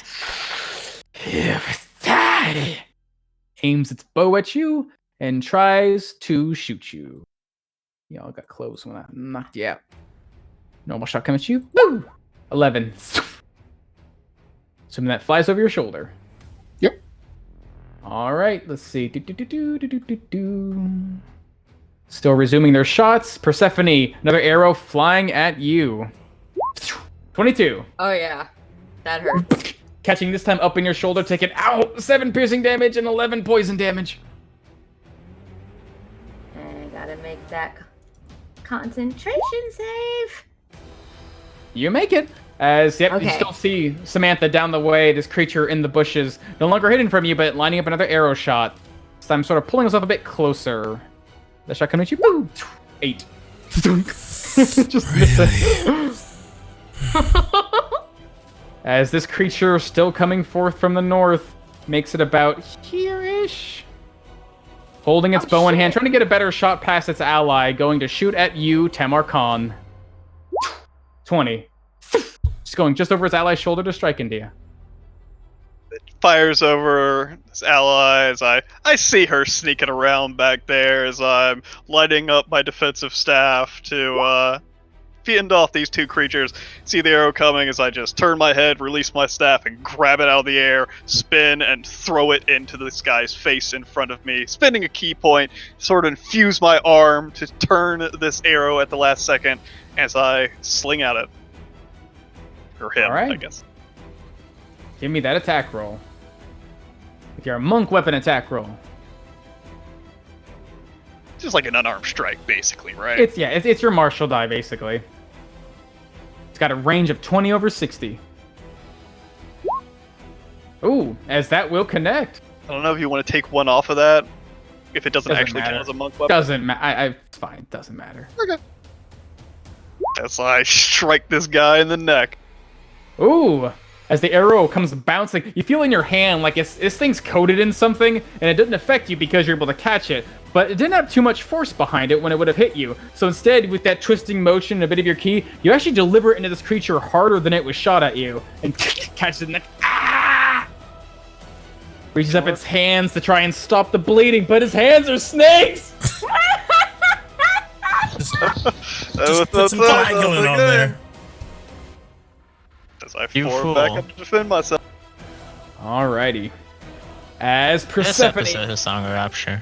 Can I see the women in the bushes here? Oh, you can see the women in the bushes. They are now very clear to you. Perfect. So I'm gonna start with my bonus action. I'm gonna wave for my dancer to 30 feet. Just hop over here, and she's going to pirouette kick this fucker. Alright, just ramming it into him. Yeah, let me give you that damage. Maybe that attack. Okay. Let's see. Do. That's not right. Why, hold on. What?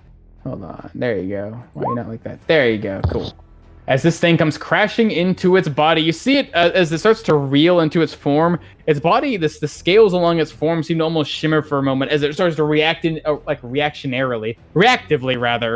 defend itself against it. But it seems a bit too quick for him, as that will take the full damage. Poof, a kick of fire hitting him in the side. Awesome. And would you consider that like bonus action as casting a spell or just? That's just using your bonus action for a spell's effect. Yeah. Uh-oh. And I am going to drop concentration on my flaming sphere and cast. No, not fairy fire. Entangle. I cast 2 fairy fires in a tangle. Yeah, get fucked. Centered. Oh god. That's not going to be big enough because this bitch moved. We're going to catch her. We're here. Okay. You can rotate your cubes.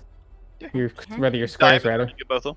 Oh, there we go. Get That's why squares is better than cycles, baby. You got corners. Yeah. As all around them, these plant life seems to become alive almost, and these vines seem to stretch out and wrap around them. As they too gotta make some saving throws. It's strength saving throws. Nice. Let's see. Bah. And bah. No, Ooh, as both get of them. fucked. You see these vines wrap around their bodies, start to pull away instantly. You can see some of them actually starting to strain for a moment, but then they wrap around tighter as both of them are quite well restrained. Okay, I got some of them held for now. And that's gonna be my turn. I'm not moving. I'm staying here. Flying. That's my turn. Okay. This creature here with the winding snake arms, you can see one of the snakes finally finds its head, looking for the source of pain, grabbing at the arrow and throwing it out of itself. As this thing begins to basically step in front, about here next to its ally, both of its hands reaching back and trying to whip out at you, Tamarkan, getting some whippy snake bite hand action. Not quite having the time to strike back at these things, just continue to defend myself. Mm-hmm. One trying to reach out to catch you by the neck, other one trying to catch you by the hip. Bah and bah. Ooh, those will both connect. That's one above and one below. Scratch! Scratch! Sharp bites into each side of your body that seem to be slightly painful until they're followed by this sickening, painful ichor that swims through your veins now. It's a little bit of that magic protecting me wears off, deflecting some of the bite away, but the poison still sinks in. Oh, that burns. Alright, understood. Yeah, I'm certainly out for blood. Alrighty. As this creature here, sort of just south of you, this winding body sees its prey slip away, instead turns toward you, now wounded and vulnerable. Out for blood. Out for so much more. As he slithers up next to you, and then out of its boulder body seems to sink into the sand for a moment before sort of shooting up with a spurt of sand spraying in your face as this tail tries to wrap around you. Let's see. Boo! That's not advantage. It is you. Boo! 11. thankfully see him approaching me. No, he's up to something else besides what his other guy was doing. As I shift my stance, as the tail whips out, I just jump over it using my staff as sort of fulcrum once again to just joust my way up over the landing softly and get on the ground. And as you begin to land, you can see the tail sort of coiling back underneath him and use it as a spring to shoot himself forward, sword in hand, just trying to slice up into your body with it. Ass! Not quite enough, though, as I'm able to just shift the staff as I'm still falling through the sky, as I just shift it in front of his mouth and bash it forward to just repel it. All right, as Quildor, knocking this woman out and deflecting an arrow with your shield. Seems like some of these creatures are starting to be harried, but they still stand around you. Jeez, I'm gonna move forward to this one as I'm just gonna lash out with my sword. First strike, Ooh. as I've seen these creatures before, as I go and just cut into his chest. John's banned. He's cheating. Carving John, into its man. flesh. As you carve deep through the scales and flesh. Ah! This thing tries to put Swing its sword again! All How right. do you want to kill this thing? No, he Yes. goes straight to jail. He rolled 3 20s. He goes to jail. It's Yeah. 5 20s now. It's 5 net 20s. As, Oh my as the shield, Merry Well, that's a Christmas. nat bring him 19, in. but yeah. As I take the sword, as I just stick it into his throat upwards, I whisper into his ear hole, "You do not mess with the Sand Whisperer." As within an instant, I move here and there, and immediately, just as almost the sand just culminates around me, as I appear here, as the sword is going to continue to strike out, I Hey! action surge. Come on, get another Swing at crit. this creature. 2 more crits. Oh. Ooh. Ooh, as both of those will connect, though, as this thing gets caught by surprise, its bow being lowered, as these two sword swipes coming through a spray of mist and sand, cutting deep into her flesh, as both sides as blood begins to pour down her body as she's barely left alive. You will fall to the Sand Whisperer, you Yonti pureblood. So that's my turn. All right, Samantha, now realizing the situation and filled with some sort of emotion, what do you do to these creatures who are assaulting you?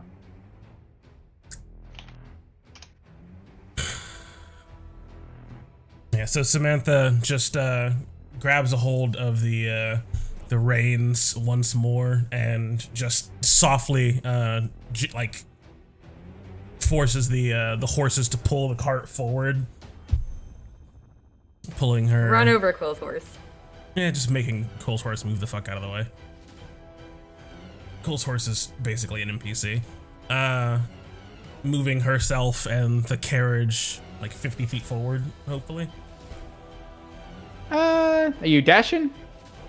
I don't know what the max speed of the. They are guys draft horses. Okay, so 40 feet forward. So, yeah. Sure. I would have done it myself, but I couldn't control the cart.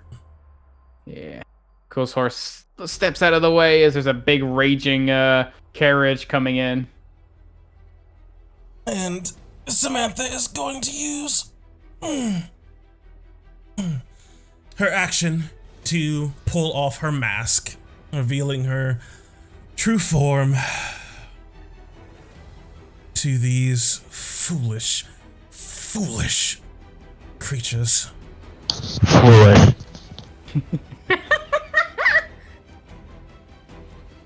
And with a great deal of malice and fury in her voice, she would of course know what would be the most effective language for carrying her message, draconic or abyssal.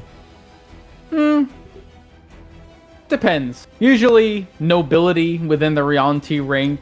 They like to speak. It's kind of strange because the Yuan-Ti have this sort of backwards view on things. To them, corruption is purity, and so the deeper you find yourself in the depths of Yuan-Ti nobility, the more corrupt and abyssal the language becomes.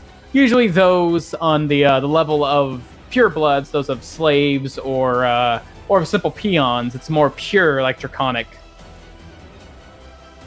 All right.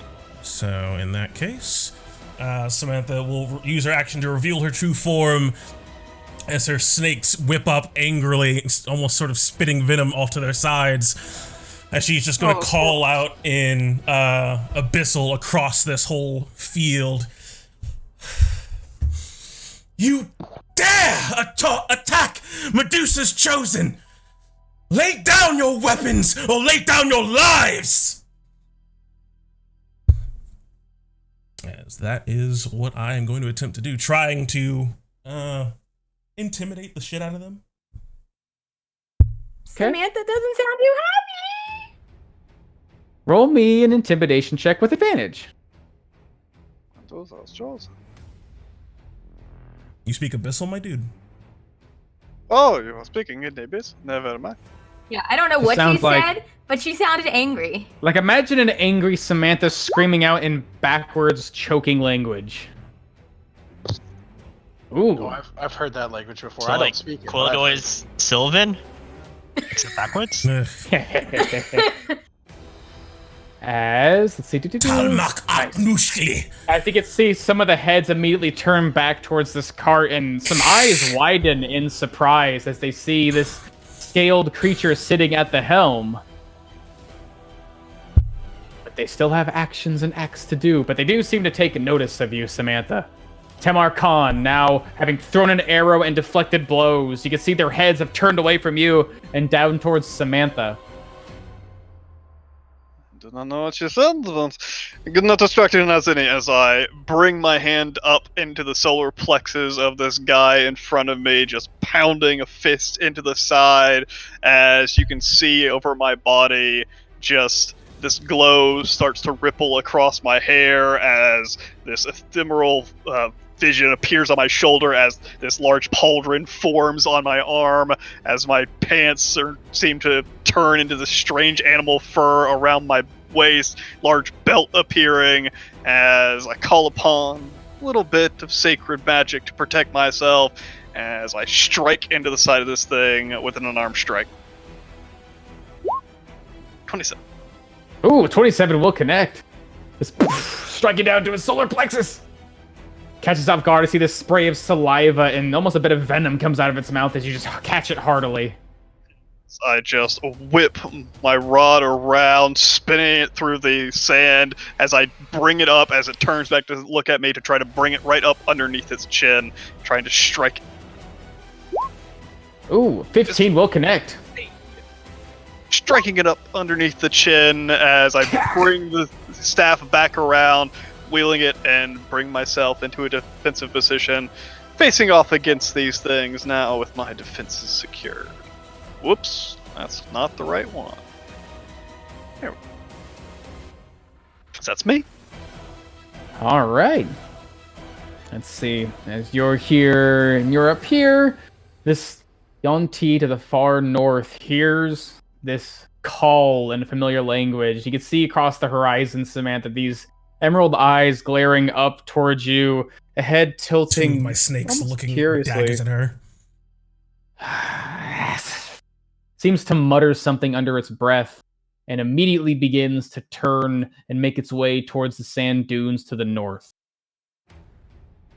Oh, I do extend my pull out to 10 feet. Okay. That's what he said. As Swift Hollow That's what she said. comes down, you see that looks like Quildor has taken care of this creature you were assaulting, is already moving on to the next. But it seems like there's still more, especially those hindering Tamar Khan. What do you do, Swift Hollow? Apollo will. She'll step over there with Quildoy. He's attacking archers, isn't he? Alright, Seems figure out like it. Quildoy. Quildoy will knock those guys out. Can't kill those guys. I got you, Quildoy. Got you. I will kill. I'm guessing, is this the snake arm guy or is that the snake tail guy? Snake tail guy. He tried to give you a leg. So, hug. yeah, He he has has like the, the he little has the wiggle thingies, icon. and then the other Yeah. guy has the, That's he has the, yeah, okay. Quite different. Well, Swift Hollow will, in one fluid motion, send out her two daggers. Throwing daggers at the snake tail guy. Good night. Snake tail guy. You will be missed. Ooh, as that will Ooh. connect. Your beloved companion. Maybe. As these two daggers come flying, stick into its lower body. As you do a considerable amount of damage to it, it rides forward, and you can see as it pulls away from you, blood is just spilling down its serpentine legs, now turning its head towards you. So I come over and rip my daggers out of him. Ah, my daggers. No. Sort of low down and realizing, in typical motion, if this was an actual normal person, she'll try to sweep their legs, but realizing that it doesn't have any legs to sweep, she'll just keep continuing that motion, so to kick him in the chest, that she will disengage. Reclaiming her daggers. My daggers. And one more happened the last time I let my daggers go. Is that your turn? That is Swift Hollow's turn. All right, this creature is dead. Luna, finally freed from this thing's bite. You now have a few more creatures for these creatures to face. What do you do? Luna's going to spin around and fly closer to Marcon and this creature as electrical energy will start forming from her rod up towards her arms, down her body, towards all these creatures that she will attempt to lightning bolt down. It's a lot of math and a lot of angling here. Trigonometry. Ooh.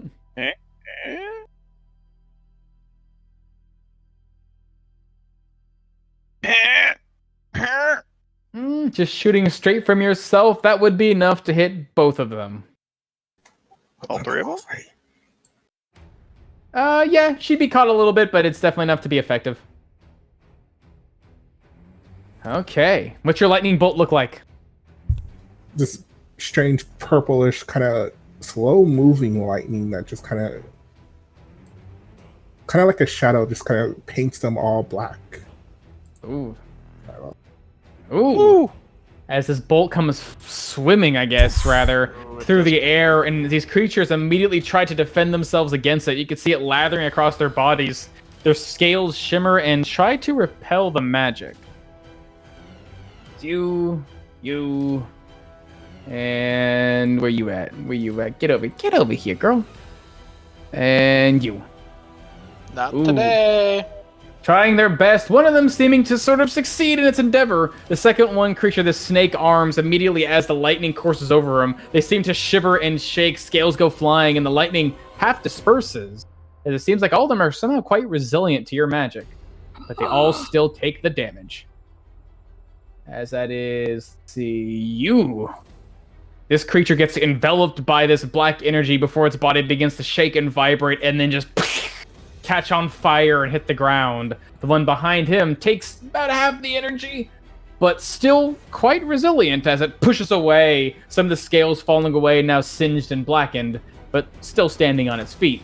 And one behind her, fails her save, completely encoded on one side of her body by this black lightning energy that seems to singe and sear half of the humanoid features away, leaving only behind burnt flesh, as she is barely alive.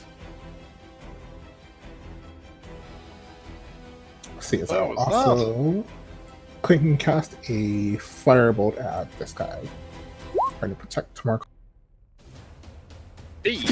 As that will connect. This creature is sort of pulling back from the flames, looking over its now burnt snake arm, gets caught off guard, and blasted by a face full of flame. Is that only my turn? Alrighty. This creature next to you, Quildor, his head, after being carved by your sword, it turns down towards the southern part of this area where Samantha is called out in a strange language, and immediately this thing looks towards you. I will not die here. As she tries to disengage as well. You said disengage, so she does disengage? She does disengage. She tries. She does a disengage thing, but she don't know you, Sentinel, girl. That's right. That's... What do you call it, girl? Smack it with the pummel as she tries to run, just right in the back of the head. Just as he turns to run, I will not die this day. Gets hit in the back of the head with your sword and falls unconscious onto the ground. But you will not run. And down towards the south, these creatures close to you, Samantha, see you in this strange state. What is this blasphemy? We must go! We must go! As they try to rip themselves out of their confines. It's a strength check. Yep. Okay, I believe in you. Mama believes in you. You're so strong. You're all so strong. Oh, yeah. Oh, you're not. So strong. Ooh. Hey! Oh, that one. As the That one made it. closest That to one made Samantha it out. actually reaches out, breaks off some of the vines, and with a strange, almost like serpentine movement, seems to slip and slide. What would that be? 7.9 times 2 would be about 15 feet or so out of this space. And then turns and starts to try and run and makes it about here, jumping out of this brush, just over this overturned hedge, and just tries to run away. No longer restrained, but the other one, as it turns to look, free me! Free me! She just looks to her to this restrained creature, just turning her head and then going back to running in the direction she's going. As Persephone, you see one of these creatures rips its way out of your entanglement. No, and I see the other one trying to leave off the edge of the map, and I fly after her. Going about here, and I'm going to cast my Botanic Reach so I can grab her and hold her. Just yeet her up into the air. Can you just pull her to you? You just pull her I can- 20 I'm feet in not the go- air and drop her No, ass. this bitch isn't moving. I just realized you could do that. That's hilarious. Yeah. Okay, so you're trying to grapple her? Yeah, I'm not gonna Sure. hurt her. I just want my viney hand to reach out for her. Ooh, Oh, no, as no, no, that you're will not going connect, anywhere. as you manage to reach out and whoosh, catch her around the body, your hand becoming this long winding vine. No, not covered in thorns, just barbs that can hold on to clothing and parts of bodies, as she is effectively grappled. Put her on here so you can see the grapple sign. She's gonna pull herself away from you. We got a couple questions for you. And that's gonna be my turn. All right, this creature here, still seeing its ally get completely roasted by the magic of now Luna, who have just blasted it with even more magic, pulls back. See, it looks like one of his snake hands burned and singed. I cannot win this. Retreat! Retreat! As he begins to try and, as fast as he can, run in the opposite direction. And as he runs, he sees this creature here, and with a long whipping hand, comes underneath her feet. For that, Oh, you gonna try to whap him? extended my staff into the sand down by his feet. He disguised the length a bit. As soon as he turns to flee, I pull the staff up out of the sand as it just erupts, striking him into the side of his body, trying to knock him silly as I strike. Ooh, nice. Ooh, that will connect. As I connect in the side, and the last little bit of key that I have left, trying to stop his movements, trying to stop him from fleeing, as I try to stop. All right, you feel this connect, using almost his own technique against him, bursting from the sand to strike into his body. You feel this connect, and your key surge down your bar into this creature, and its body is strangely resilient to this power, but it tries to power on through it.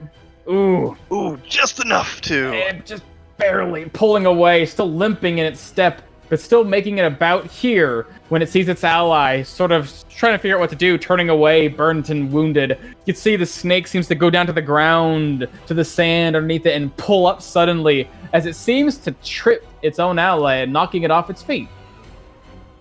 And continues the rest of the way about here. As you do. As Quildor, Yeah. you're standing next to this Horrible. unconscious creature, and you see it looks like all the Yonti are starting to scatter across the sands. Well, this will be good practice. What do you do? I will run over there using my action to dash.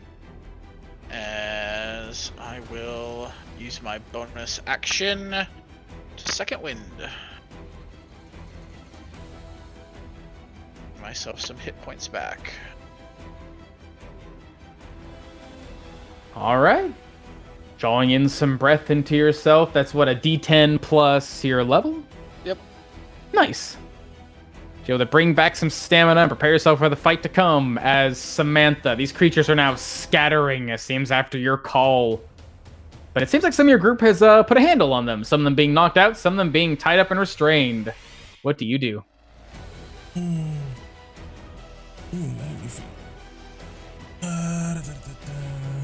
Yeah, so Samantha is just going to quickly looking around the battlefield with her panoramic viewpoint.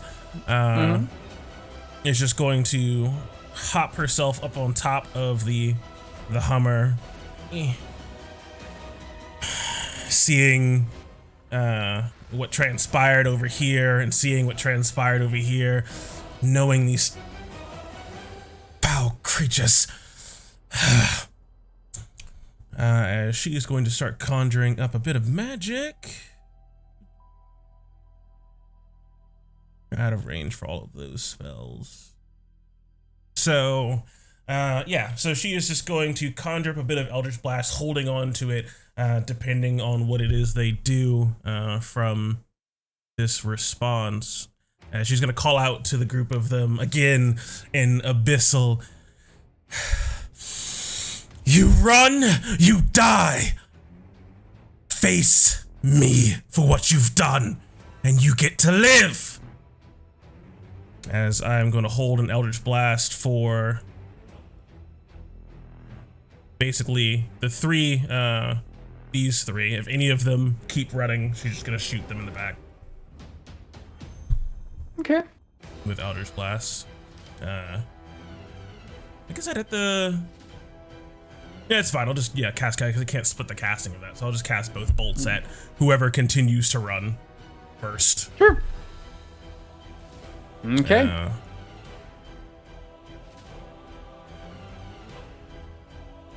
That's more or less it. Do I need to make another skill check or anything, or?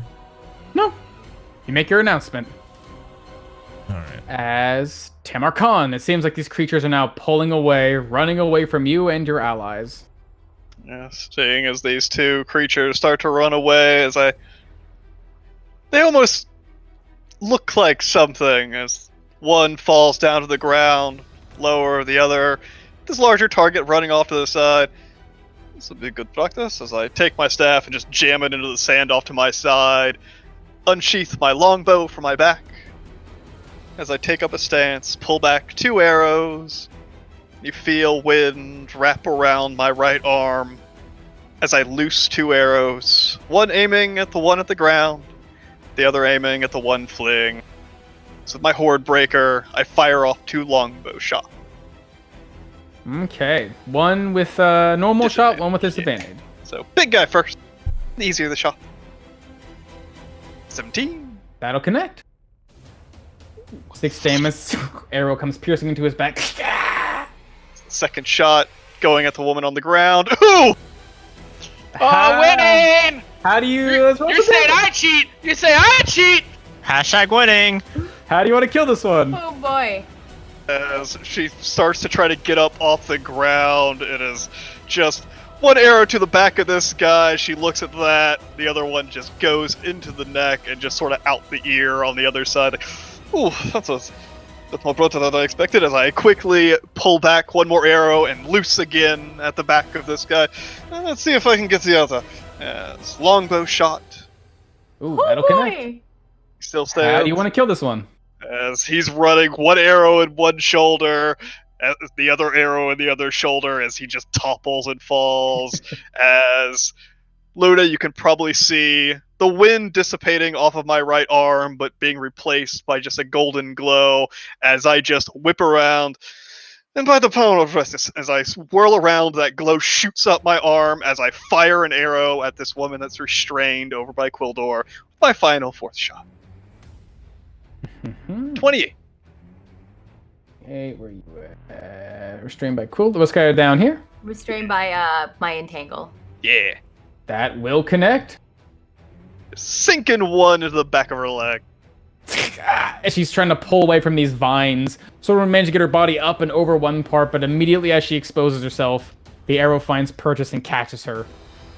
Seems like I still have it, as I sort of just walk out, searching my surroundings as I start to pull one more arrow out, but that's my satisfied with my marksmanship.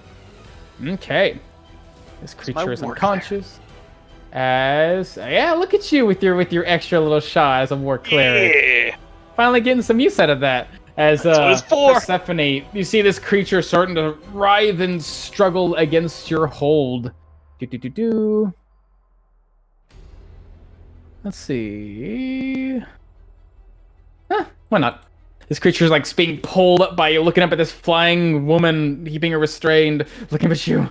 You can see her hardened expression immediately. Like in a moment, she's staring at you with these like alien-looking eyes, like devoid of emotion except for just tension. Immediately drops, and you hear this voice calling out to you. Please, just let me go. I just want to go home. Give me a wisdom saving throw. Is she trying to charm me? I'd say possibly. Get yourself some advantage. Ooh, as soon as you hear this voice, your senses toughen, and immediately you're brought back to reality, and you see her for what she is, as you are not taken by her magic. You can go home. Later. In a fucking grave, bitch. As Swift Hollow, speaking of fucking graves, what do you do? Oh, speaking You of dead die. bodies. Wait, why is Swift Hollow fucking graves? What? Let's That's see, what do you anyone do? else not? Okay, dead, and unconscious, whatever is with Hollow. Swift Hollow will trek around the battlefield. Those guys are pretty far. Let's see, whoa. 60 feet. Yep, as she will sorry. Oh boys. Maybe Quildoy starts to have flashbacks. I'm not actually sure what I'm pretty sure it's like more than 60 feet though. For crossbow? Yep, like I think crossbow. it's like 80, like 320 or something. Hey, look at that. No scoped it like a crossbow. Is that Scoped. shooting at him? That does have advantage because he is restrained. No. Yeah, 8320. Yeah. Alright, well, let's go see if it crits. Okay, Okay. normal shot does. Ooh, how do you want to kill this thing though? Whew! It had 31 Why? health left. No. Is it just straight through the throat? Swift death. Back to the back of the head, bolt sticking out of its throat. It Target dies, restrained in the practice. vines. Indeed. Hmm. Well shot. Thank you. You as well. This will be Swift Hollow's turn. All right, Luna. Seems like a couple of them have been knocked unconscious. Persephone has a grasp on one of them. Seems like the last one left unbound is now faced between Samantha and Quildor. What do you do? I feel like we were keeping the human-like ones alive. He's not even on initiative anymore. Over. As I will just throw a firebolt at her. Oh, as that will connect. As not wearing armor, sort of just trying to find a way between these two assailants. Bolt of flame hits it in the side of the head. Hopefully that'll make it easier for Quill to knock her out, as that'll be my turn. All right, this creature. Let's see. You're dead. You're all dead, and you guys are still restrained. Nice. This creature sort of stuck, seeing Quill prepare himself in front of her, and behind her, this rolling carriage getting closer and closer with Samantha calling on top of it. Creature just looks back and forth.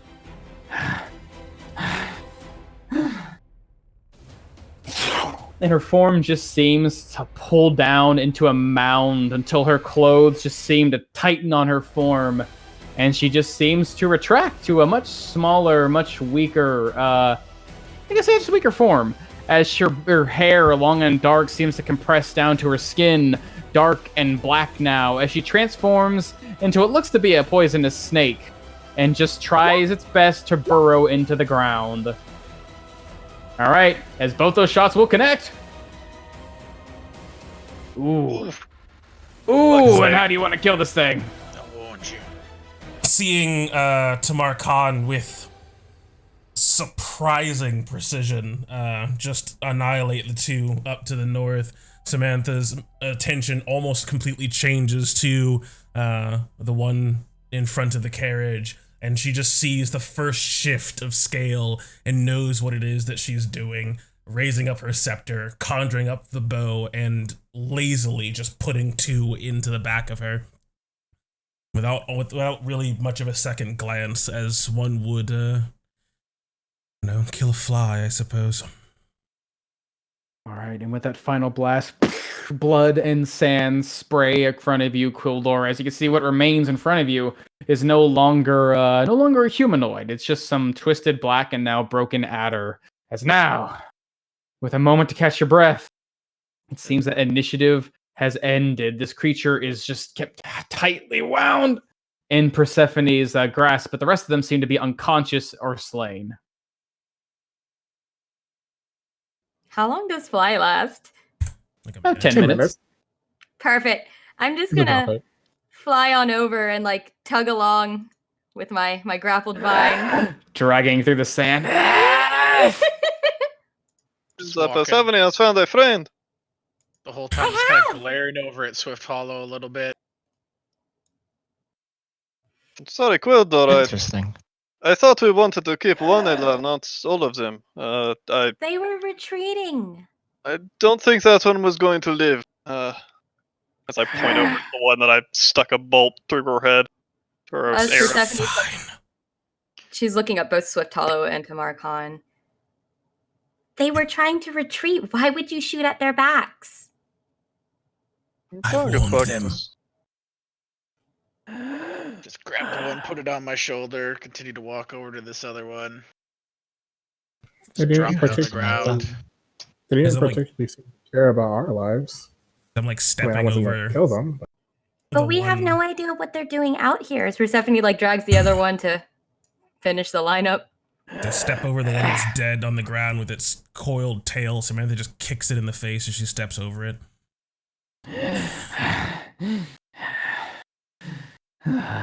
This thing still wrapped up in Persephone's vine, her hand extended, keeping this thing bound. It looks up to you, Samantha.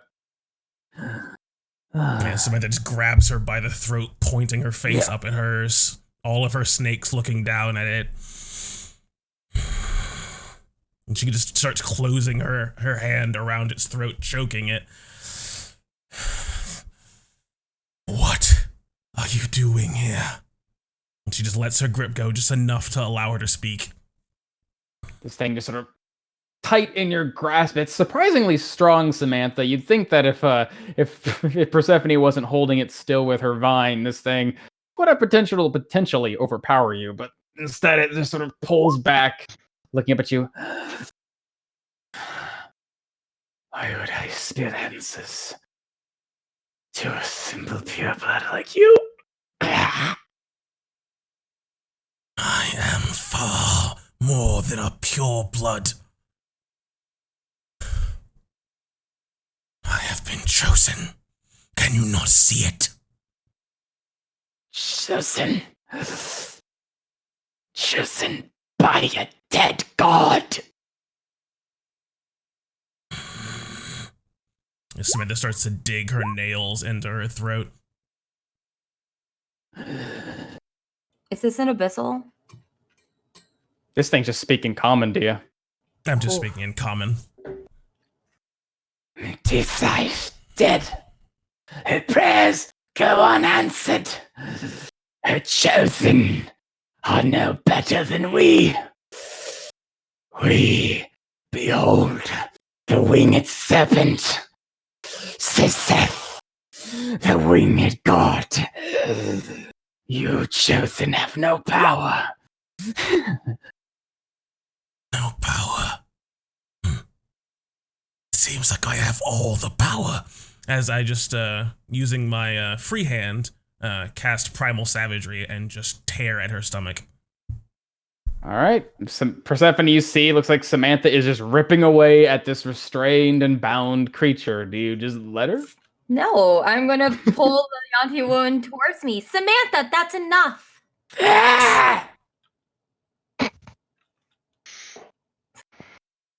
Oh, You see Samantha for the first time you've ever seen her look at you this way, Persephone. Just furious.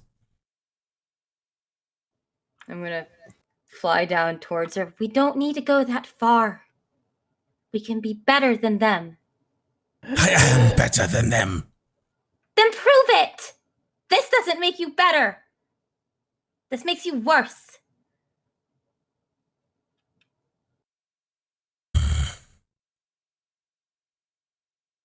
You serve some winged serpent now. Sith, far greater than any other. He who answers prayers. He who gives his gifts. We will all be his chosen. We will all ascend. We just need his secrets. We just need his blood. As his eyes seem to wander from you, Samantha, over to the cart. Towards this. Now that you realize this thing has been wholly demolished, everything that should be inside has probably been broken down and lost to the sand dunes that possibly were attacked by these land sharks. But the only thing that really remains, although scarred and tied in ropes and covered in trinkets, is this large mound of tortoise shell. It looks like it's like a turtle shell, but it's about the size of a person.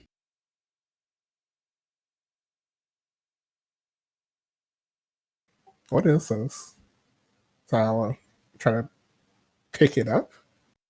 It's pretty big. You lean down, sort of trying to get a good handle on this thing. You realize it's about maybe like 6 feet long and about 4 feet tall off the ground. You see this thing's almost been buried halfway in the sand, and as you lower yourself down, Luna, you can see through this opening a pair of beady, blinking eyes. Its face half submerged in the sand, just staring up at you. I'm gonna cast a lightning bolt.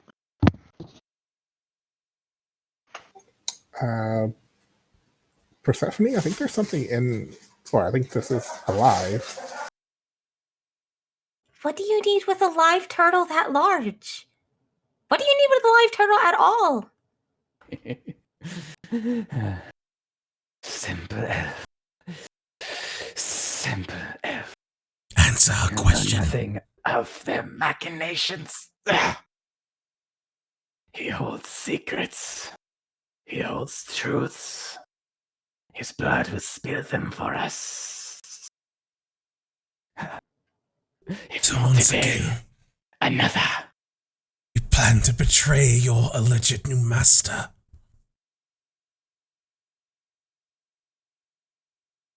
No. It is a master who claims the secrets, who wishes for his knowledge. His blood will unlock them, and then we will be chosen. And you can hear Luna from inside the shell. I don't know what this thing is talking about. As this long head begins to inch and slide its way out. As, this turtle's talking to you, but as it sort of raises itself up, you start to recognize it, if only through tales of spoken between people, not so much read in books. There are people who dwell in the deserts and sometimes along the coasts of Hearth. These large, shelled-bodied creatures, not quite of aquatic nature, but more so of inland. They are large, covered in thick, leathery hide, and of course, a large and very dense protective shell. You see the head and wrinkled face of a turtle, peering its head up and out from them, and then around to some of the unconscious snake people next to you guys. Are they all gone now? Oh, it looks like you got them. I believe I am safe Oh my now. god. As a hand slides out of one hole. Oh, very good. Hand on the other hand out of the sand, slowly but surely pulling itself up, this spray of sand just rolling down its neck and armholes. Very good. Teach those young men some lessons. Or young women, I should say. Who are you? Persephone's still holding the Yanti, but she's staring at the turtle like in awe because she hasn't seen one before, but also in shock because they were going to slit his throat.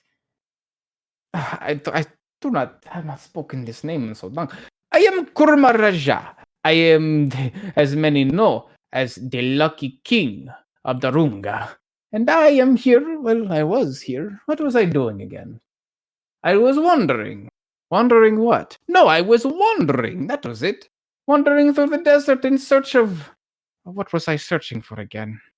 I don't remember. What was I searching for, young snake women?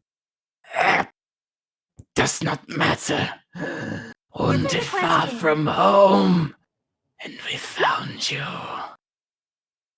Oh, that's right. I was wandering from Roka to the Runga, and, well, I was found by some of these very ungrateful little serpents. Thought they could take me with them. They took you as a hostage. Well, not as a guest, I suppose. Ha! Just a turtle joke for you. Are you okay? You're not hurt, right? You're okay. Well, I've got some sand here, and those ropes they tied me with were very rough.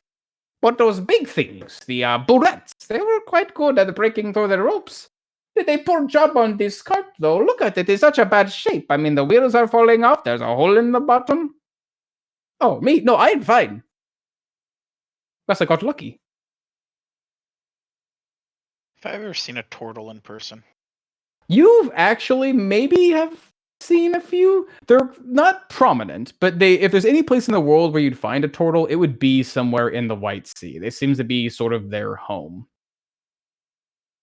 As this man starts to sort of hobble forth, you can see pulling itself out of his shell, now still dusted with sand, seems to be... Get out of here. There we go.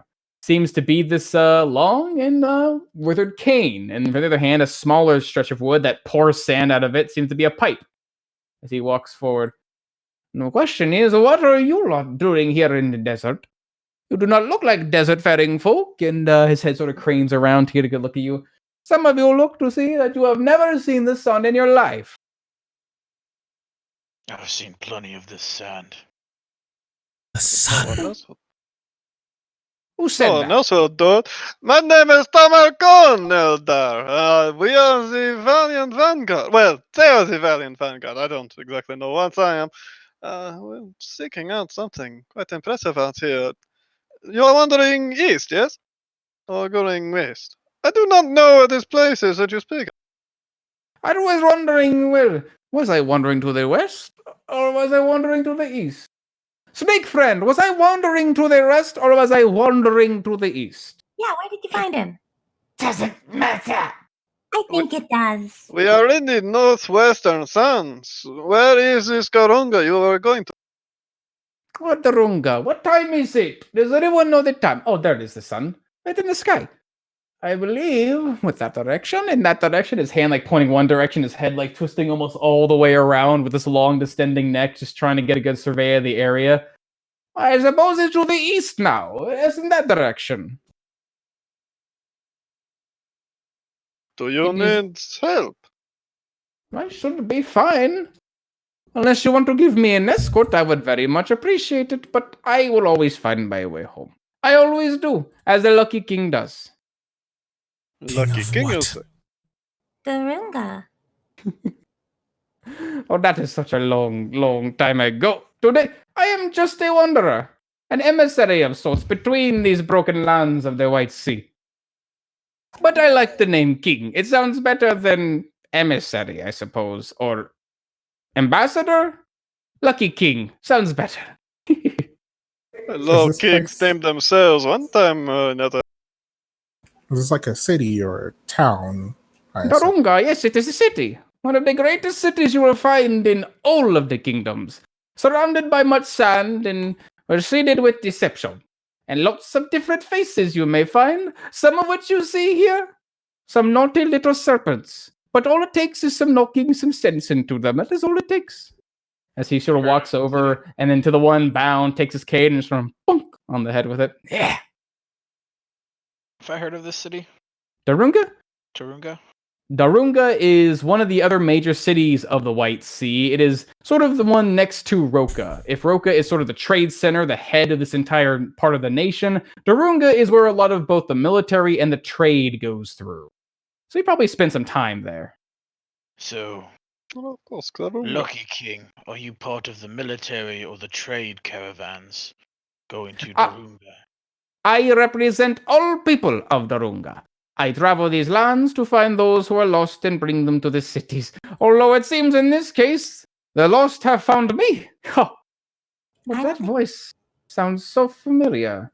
As his head careens up over Swift Hollow and towards you, Kulor. You are a tall elf, broad-shouldered, silver hair. And a good look at you. You must be the Sand Whisperer. Oh, very close, very tall. His head sort of extends up to sort of meet your height. This creature is quite tall when his neck extends. Sand Whisperer, that is you. Indeed. I've heard of good tales from you when I was but a young turtle. Tails? Good to meet you in person. It's an honor to meet another turtle. Another turtle. You, sir, might be the lucky one. We are far and few. That is true. Let But me I do ask like you. turtles. Oh, that's good to hear. We are quite a likable folk. Oh, you hear our turtle jokes, you laugh. That is what you do. But let me ask, what do you plan to do with these serpents? You wish for me to take them in? I have but 2 hands. How far is Darunga from here? Quite a Let's ways. see. So he sort of extends his neck up into the air, looking over the distance. Take some time. I'll get back on the road and may take about 3 days. They would slip out of any binds you put them in. The snakes. Give me a moment. Sotalo, can you move to the side for a bit? As Persephone Crunch. lets herself hover down to the ground as the magic starts to wear off. Still So- holding her by the neck. Where were you taking this person? I have no need to speak to a lowly human. It sounded. Let me try this again. I take her head, just kind of tilted towards me. Where were you taking him? Try this the easy way or the hard way. You won't like the hard way. You threaten me with death.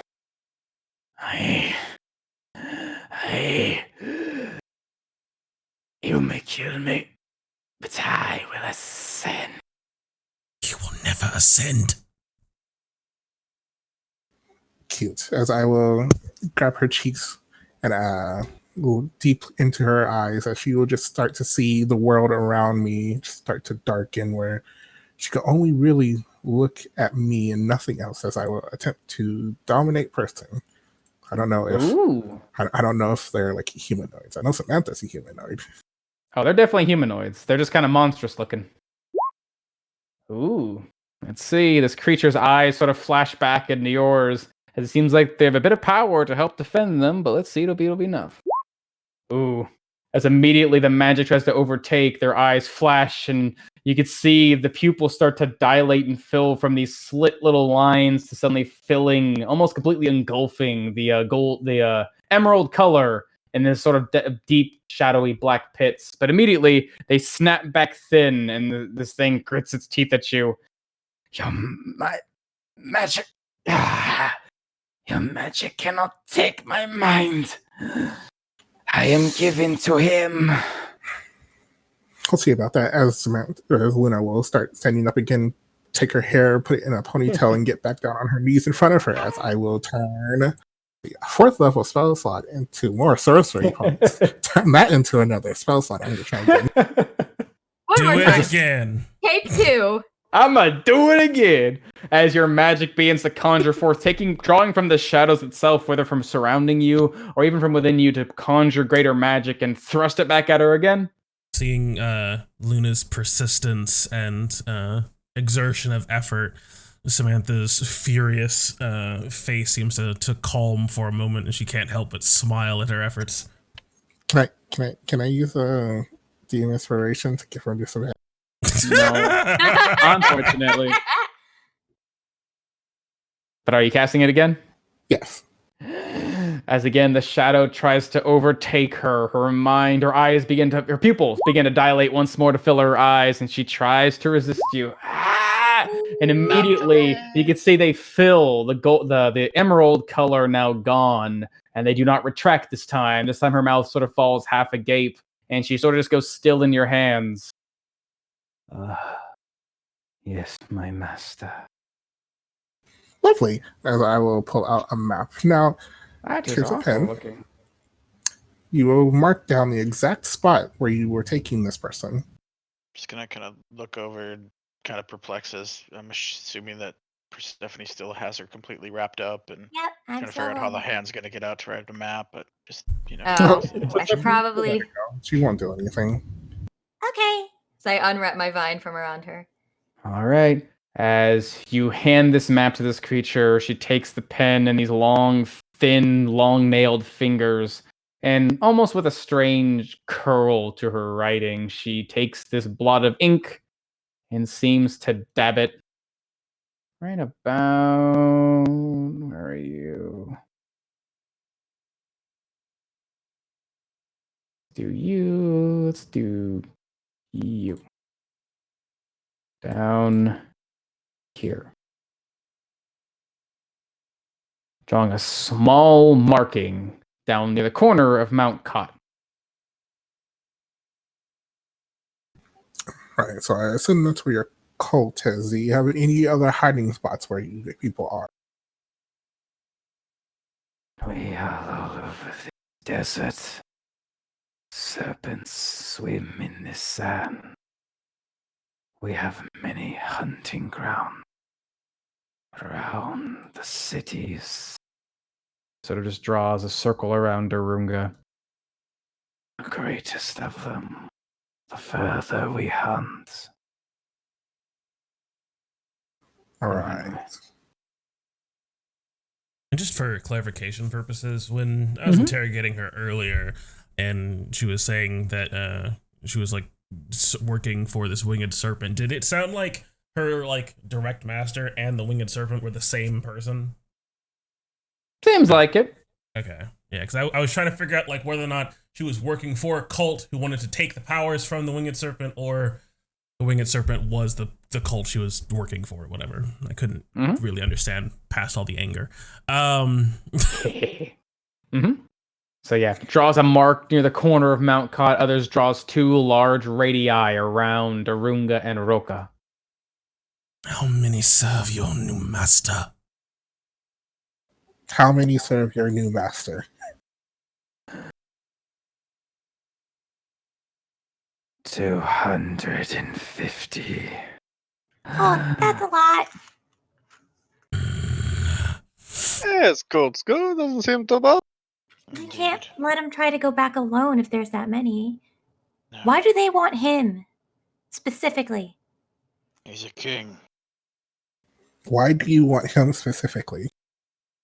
His blood will spill secrets.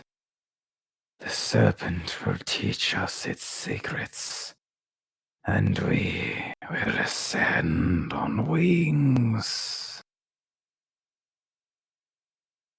Well, that sounds very ominous. Do you even understand what you just told me? To be clearly honest, I do not know. I have lived for quite some time, so perhaps I wasn't asking you, I was asking her. Oh. Well, excuse me? I only follow the words of our master. That's why I don't like cults. They're always vague. And they don't even know what the fuck they're talking about. Well, they're talking about secrets, and even though they're saying the winged serpent, it kind of sounds very similar to Malar. A creature similar to Malar will spill its secrets for you. Medusa would not, and this thing will not either. Alright, you're gonna tell me everything that you know about your master. Any abilities, anything that he can do. Any way to counter it? Just spill it all. Luna, that's like asking Gregory what exactly Avandra is capable of if we were to meet her in person. Well, it sounds like this person isn't actually a god. Have they met them? Have you met them? Has Have you anyone? met them? You wish to see a god. You wish to see a false god fall. You wish to see an idol be broken. I tighten show my grip you. around the throat. As the sword comes out and stabs you, Samantha. That's been way more than a minute. Ooh. Dominant person, only lasts a minute, baby. Very feisty. My snakes As just a try to bite the living shit out of her, even though I Oh, know yeah. it won't work. They just do it on reflex. Oh, as a sword comes Oh! stabbing into you, Samantha, a crisp Ooh. blade into the gut. You foolish creature! Sentinel. What As that I just position? primal savagery, trying to rip her fucking throat out. Oh yeah, doesn't take much. It's just ripped through in her sort of weakened, held down state, and blood just sprays. As Cool, are you also striking down too? Jesus Sentinel. Christ. As she is just eviscerated. That. Oh dear. Samantha That's just Very like violent. Wipes the tosses blood from her her face. fucking body away from her and just steps away into the sand. I fucking hate them. I hate this so much. I'll never forgive you for this, Nira. I'll never forgive you! You're Ah, quite all a about? lively bunch. You said you were going to be able to get back to town on your own. I think I will. I think my luck may be quite better further I get away from here. Raja, anything in this got your things? Well, whatever was left in there, I do not believe is remaining. The land sharks, the bullets, made quite a number on them. If you wish to find my treasures, they might be buried in the sand now. I just did not want to send you off with no food or water, but I suppose a total of this is. I suppose you find your way. Oftentimes, I find that fortune favors me. I walk down the road, I feel thirsty, and would you not know it? A puddle in the middle of nowhere. Tell me, what are your names? I wish to remember them. Well, that one down there somewhat scares me, but she did save my life. I'd like to know who to thank for this. And of course, as I said before, I am Tamar Khan. I'm Luna, the angry one down there with Samantha, and the green hair is Persephone. Swift Hollow.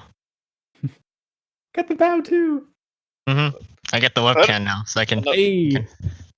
Well, so good to meet you, and of course, Sand Whisperer. Well, I would like to show my gratitude, but I do not have many things upon. Well, actually, maybe I can rub a little bit of my luck off of you.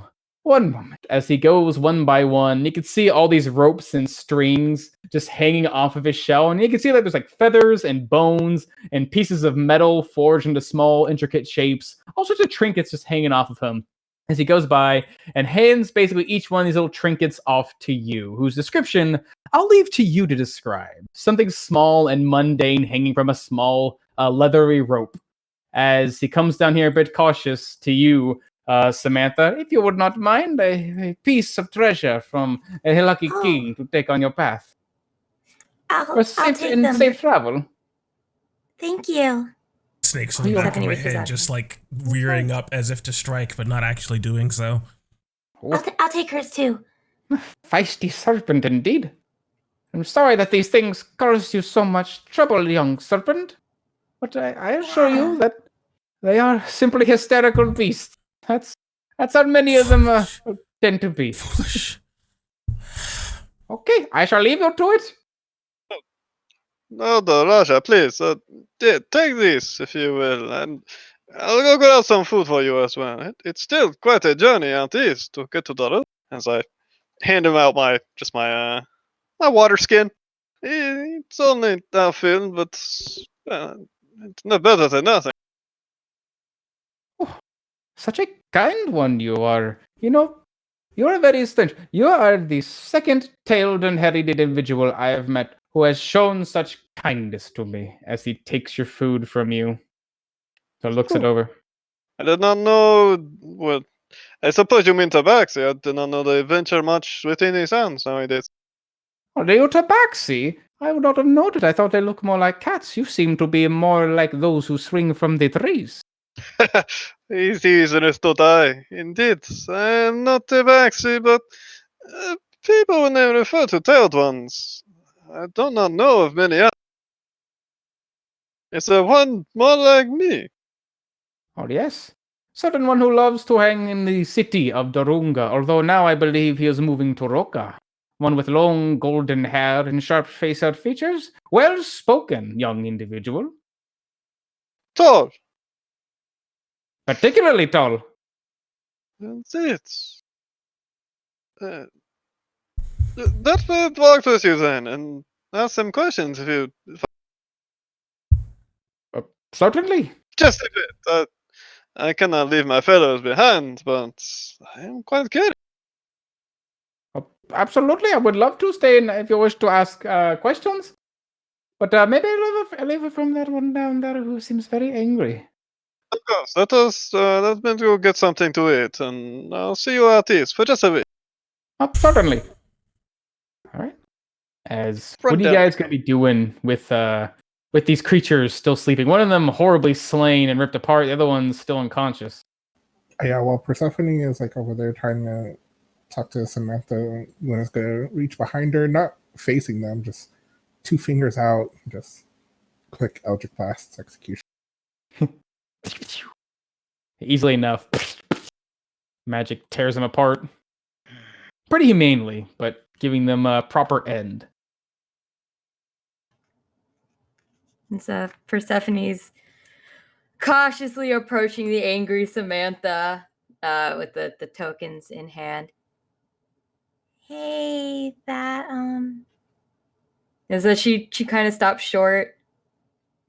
You can see Samantha's hands still channeling magic, morphed into these sharp, scaled claws that she used to rip out that thing's throat covered in blood. I know you're upset, and I don't really know enough about you to really help, but sometimes talking can help. So I'm here to listen.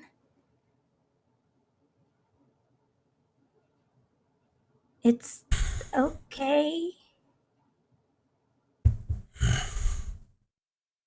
See the snakes on the back of her head, looking away from the turtle man at you.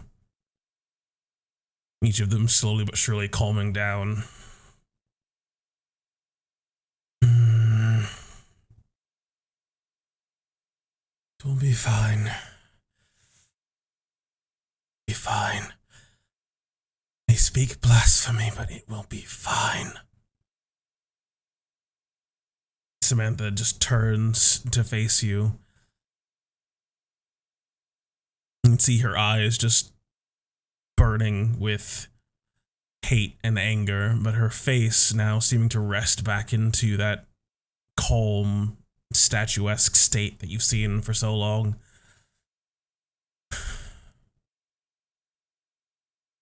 I'll be fine, Persephone. Is this personal? I've never seen you this angry before, and you've gotten angry a lot.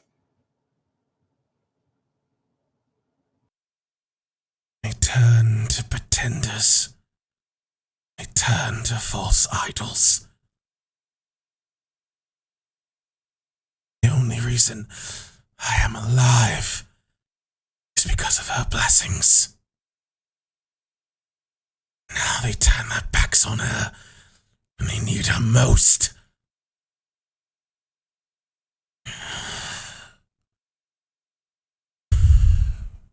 Samantha just closes her eyes and tries to seem to sort of center herself, trying to bring herself into that royal pose that she always has.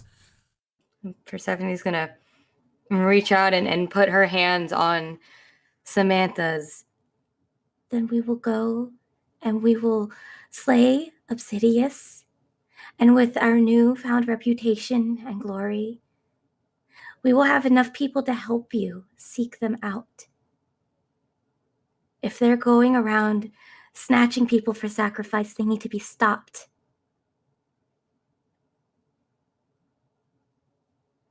I have been led astray. I will make them see clearly. As the magic that seems to be coursing this primal savagery through her hand seems to be quenched by your touch. And her snakes seem to fully relax and rest. Yes, we still have quite a bit of work to do, don't we? Yeah. This is for you. So I hold out one of the tokens that was given to us by the turtle man. Tiny bit of jade. How quaint. Samantha will take it from you.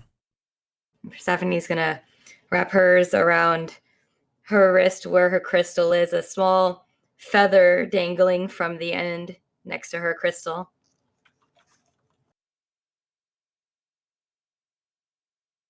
Right. Samantha looks up at Swift Hollow. What does she see?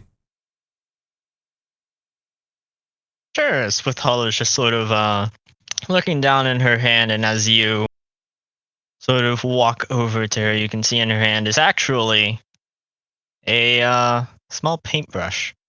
Or, as you look closer, it's a pen nub. It's a really small pen. He has a sense of humor. It's quite a sardonic trinket. She mumbles to herself as she walks away. Did you want something, Samantha? As she takes a couple steps and then notice that you're peering over her. No, I'm just trying to see what your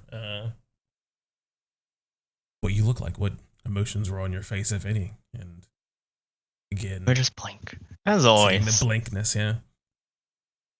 There, Samantha sort of actually, as the moment that you look down, it sort of contorts. First from, I guess, confusion, and then that was a hard to describe emotion, I guess.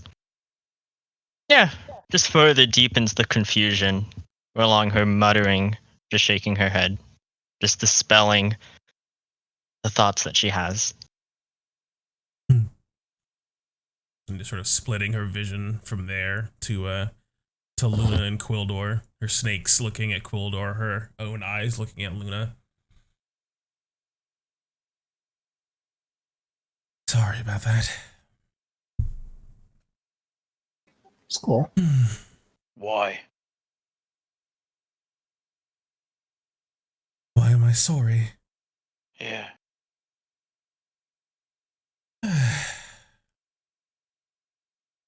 A leader should maintain her cool even under stressful circumstances. But we're also your friends, Samantha. It's okay to let your guard down. If you try to bear the weight of a leader on your own, well, I've seen that's how a lot of leaders can fall. She's absolutely right. Take it from somebody that knows.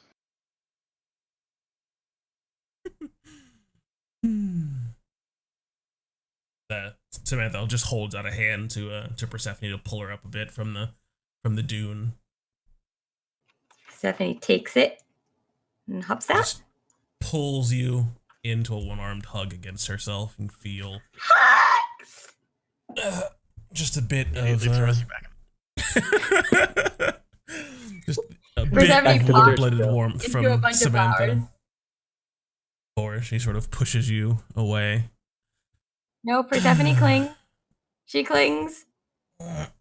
She just sticks Oh her no, hand out you've and let the pries her away. you've let the brambles attach to themselves, and now you have to forcibly evict them off of you. Scraping them off. All right, as Samantha pulls out, all right, here's the weed whacker. Go away. Psst, psst, psst, psst, Stop that. Now, why did Tamar Khan take that turtle into our carriage? He said that there was some kind of creature like him in the city. Perhaps somebody that Creature Tamar like Khan him? knows. I thought it was for supplies. Things are getting quite interesting in the White Sands, it It could be for- seems. Could be for both. As It's we will definitely cut to both. the carriage. As inside, while all this has been transpiring, slow in his step, the large tortoise would follow after Tamar Khan, looking inside of this large carriage. It's quite a bit of interest. Very large seats. I like this. I thought I could get comfortable in another shell like this. That's certainly impressive. They must have spent a decent amount of coin on it. Here we go. As I pull out just some rations that I have. I don't have much. I got like 2 days, but I pull out everything I have and hand out a decent bit to him. And Well, thank you very much. this other man you spoke of. Do you know his name? I do not quite remember. Do I remember his name?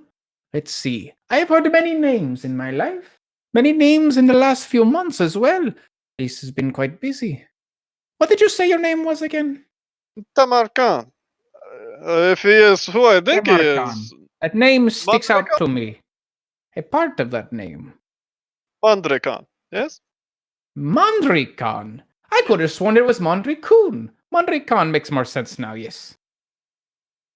He was sent here then. That is strange. Yes. Is he doing well? Personally, I do not know. He has made himself quite well routed with many of the people who have been making their coin, putting his hands in their pockets and making quite good friends. He is. I've only met him a few times, but he is quite a generous individual. He did. Yes, it certainly sounds like him. Mandri is, he's actually my brother. But, Oh! yeah, I can see the resemblance now, except not much at all, actually. yes, I actually, I haven't seen him in a very long time, and when I did, we were very young. uh, it is good to know that he is here, though. And I suppose by this, as I hold up the coin, did he pay you with this? I Looks seem it to over. recognize it. Oh, yes, and Strange, certainly like, did. square coin that has a hole in the middle. Certainly looks as if what he had paid me with. He certainly has quite a bit, not only of these strange looking coins, but treasures of all sorts. Usually wears it with a big crown upon his head. Yes. Always a bit of his favorite of the old coinage. Maybe I'll go seek him out. I'm a bit preoccupied. We're actually going to go hunt down a dragon at the moment. You believe? A dragon? You say there is a dragon out here? I don't know dragons in the desert. They've all been wiped out. Oh, it's one in the Western Mountains. So The actually, mountains. just with A lone place we would never check for a dragon. How strange. I think it'd be the perfect place to check for a dragon. Well, if what you say is true, that is quite an impressive feat. But you do not look very big. Well, you have the Sand Whisperer on your side, quite well muscled and tall. You are quite formidable. You have certainly the fire and spunk with the rest of your allies. Do you think this is a task you can handle? Slaying a dragon. I've heard is no easy task. Well, as my brother is here to do as he will, and he seems to be doing quite well at it, this is what I am here to do. But we'll just have to see who accomplishes more. I'm sorry, I didn't mean to hold you or anything, and I wish I could, well, venture back with you. But I'm afraid that would delay us quite a bit. I don't want to take up any more of your time, but please take the food, take the water, and I wish you good luck on your journey. Although, I guess by your namesake, you do not need it. I certainly have plenty of it. And Tamarkan, Yes. if I do see your brother, should I mention I'd seen your presence? You took me to a cart here to speak of him. Is this a secret to keep? Oh no, no! I was just getting some food. I honestly did not think you were following me. I was going to bring it back to you. But yes, tell him. I would love to meet. Well, certainly. I will be speaking of both you and all of your allies' accomplishments here today. Of course. And if you see another, if two of us were sent here, maybe a third, uh, the middle, that is a very large man, and Gorkan, I'm sure you would recognize him if you saw him. I will keep my eye out for a larger hairy man. Interesting. Hair more Three brothers. blackened than the two of us. I will keep my eyes peeled and my memory sharp just for you, my friend. If only for the food you have bestowed me with me. I wish I could do more. But Elder, I wish you luck upon your path, as I say. And you as well, as he hands back to you your coin, a little bit of a tink. And Thank yeah, with that, without another word, he would actually start to immediately head out. Old man taking his cane and hobbling off into the sand. Hey everyone, Elder Raja, he is leaving. If there's anything else you need to ask him or say, Just tell him to be safe, please. He'll be fine. He's lucky after all. I bet he heard that. Set travels, Elder Raja! As And he thanks hobbles for the off gifts. away into the horizon. As you guys are left with a group of slain Yuan-Ti in these bloodied sand dunes. At least I guess one of the dunes is now more of like a mound of glass and crystal. Yeah. So, Persephone.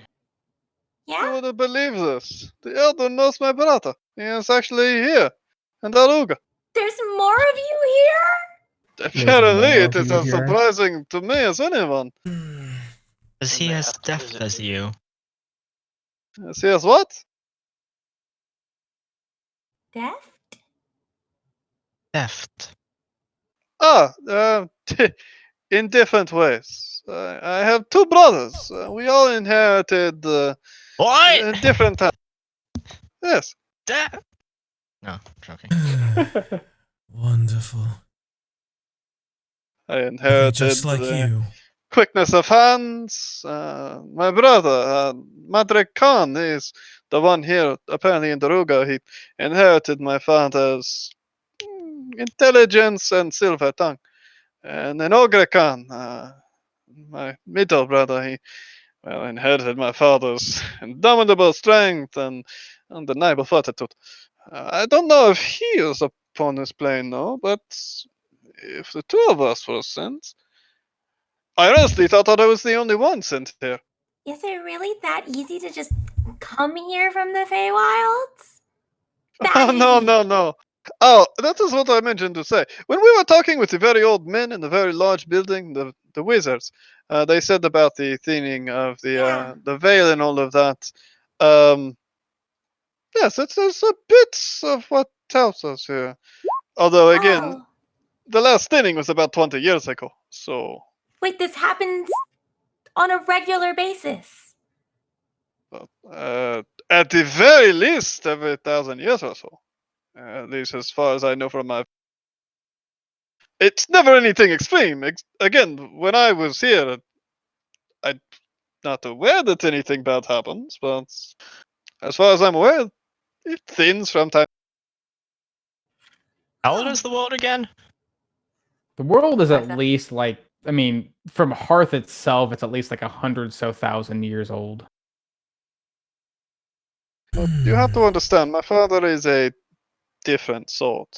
He originally came from this place, and although he lives within the Feywilds, he's not originally from there. To go back and forth, I will not say it is an easy thing, but he has his way. Could seem that it's in your blood. Indeed, very literally, Quildo. Oh, wow. Now, look. I know what you are thinking. I am not asking to go see my brother. We are on a very important task. We are dragon hunting. He can stay. If I find a chance, I may go try to hunt him down. But again, it can wait for another. What about our cult? Indeed. What are we doing with him? We're gonna leave it be for now. Focus on the dragon. Maybe with our reputation growing, we'd have more pull to get information on them. So we pursue the cult. Are they not just some Yes. crazed bandits in the sand? No, No. it's sounds like it's bigger than just crazy bandits in the sand. And I glance over at Samantha when I say that. And there's I also see. 250 people with them. Oh yeah, there's that too. How many people were at the Black Fury the most that we were You told? don't know. We- You guys probably took on like maybe a total of like 60 or so. How many did I take on with our group? With your group, you guys took on at least about 80 in the entirety of both the camps and the final confrontation. The numbers appear to be bigger than the Black Fury, but I doubt that the cult is all in one spot. No, they're Obviously, present situation would agree with that. True, but if it seems bigger, then they might move towards bigger targets. No. I mean, Samantha, this seems somewhat personal to you. Is this something we need to put off our dragon hunt? Does it need to be handled now? It needs to be handled. It does not need to be handled right this second. I presume from both of your calm and jovial, looking at you, Tamarkan, demeanors, it is not going to be a problem. This is my true form, considering this is the first time you've seen it. Snake meet monkey, monkey meet snake. I mean, the first time we met, you turned into a very large snake, I assume. And hugged It him was very tightly. serpentine magic. I was not certain. Ah. Well, no, I don't have anything personal against the auntie. I know they're a sneaky sort, and obviously you do not want to run into a batch of them out into the sands, but I didn't really venture much in the sands in my time here. I did appear here. Far out east, though. I don't know if that's important. If you are thinking about looking into thinning of the veil, that is where I was able to reach 20 years. Again, it doesn't really have anything to do with this. But no, I don't have anything with problem with it. Not with, except for any other race upon as well. Good. Not illusion magic. My appearance. That is what you truly look like. This is what I truly look like, yes, Swift Hollow, as I sort of turn my head to you and multiple snakes on my head follow. Persephone's gonna briskly walk around the group to face Swift Hollow. I think we'd prefer if this stays between us. I mean, it is very lucky that your mutation is only upon your head and not your hands like these other. I can't. How do you live with snakes for hands? How do you do things? You suffer. Oh, I would indeed. I very much like my hands. They are very useful. I'm staring down Swift Hollow I still. still can't really understand how you people do things without being able to grip things with your feet. How do you, with only having two? And she just summons How a mage hand in interesting, front of you Valiant and Vanguard. pats you on the forehead. We have an understanding, Swift Hollow.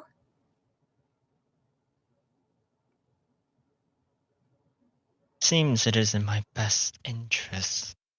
Good! It's under wraps. I appreciate that. Ah. Your wisdom is invaluable, Persephone. As Samantha turns back from Tamarkan to look at Swift Hollow.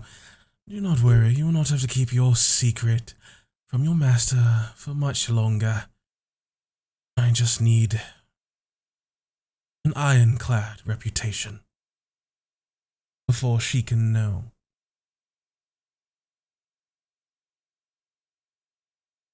Very well. And once we kill this dragon, I'm sure what I am will not be too much of a problem. The valiant vanguard's name will speak for itself, and, well, I will still not be walking around town looking like this. That- So are we just going to Persephone like gestures to the corpses on the sand. just out here? Persephone. Oh, you killed them all. It's a warning. They are Don't born fuck from with the us. desert. They return to the desert, Persephone. Do not disturb that process. He says crow's with a feast. sort of significance to convey that she really means that. Okay. Of course.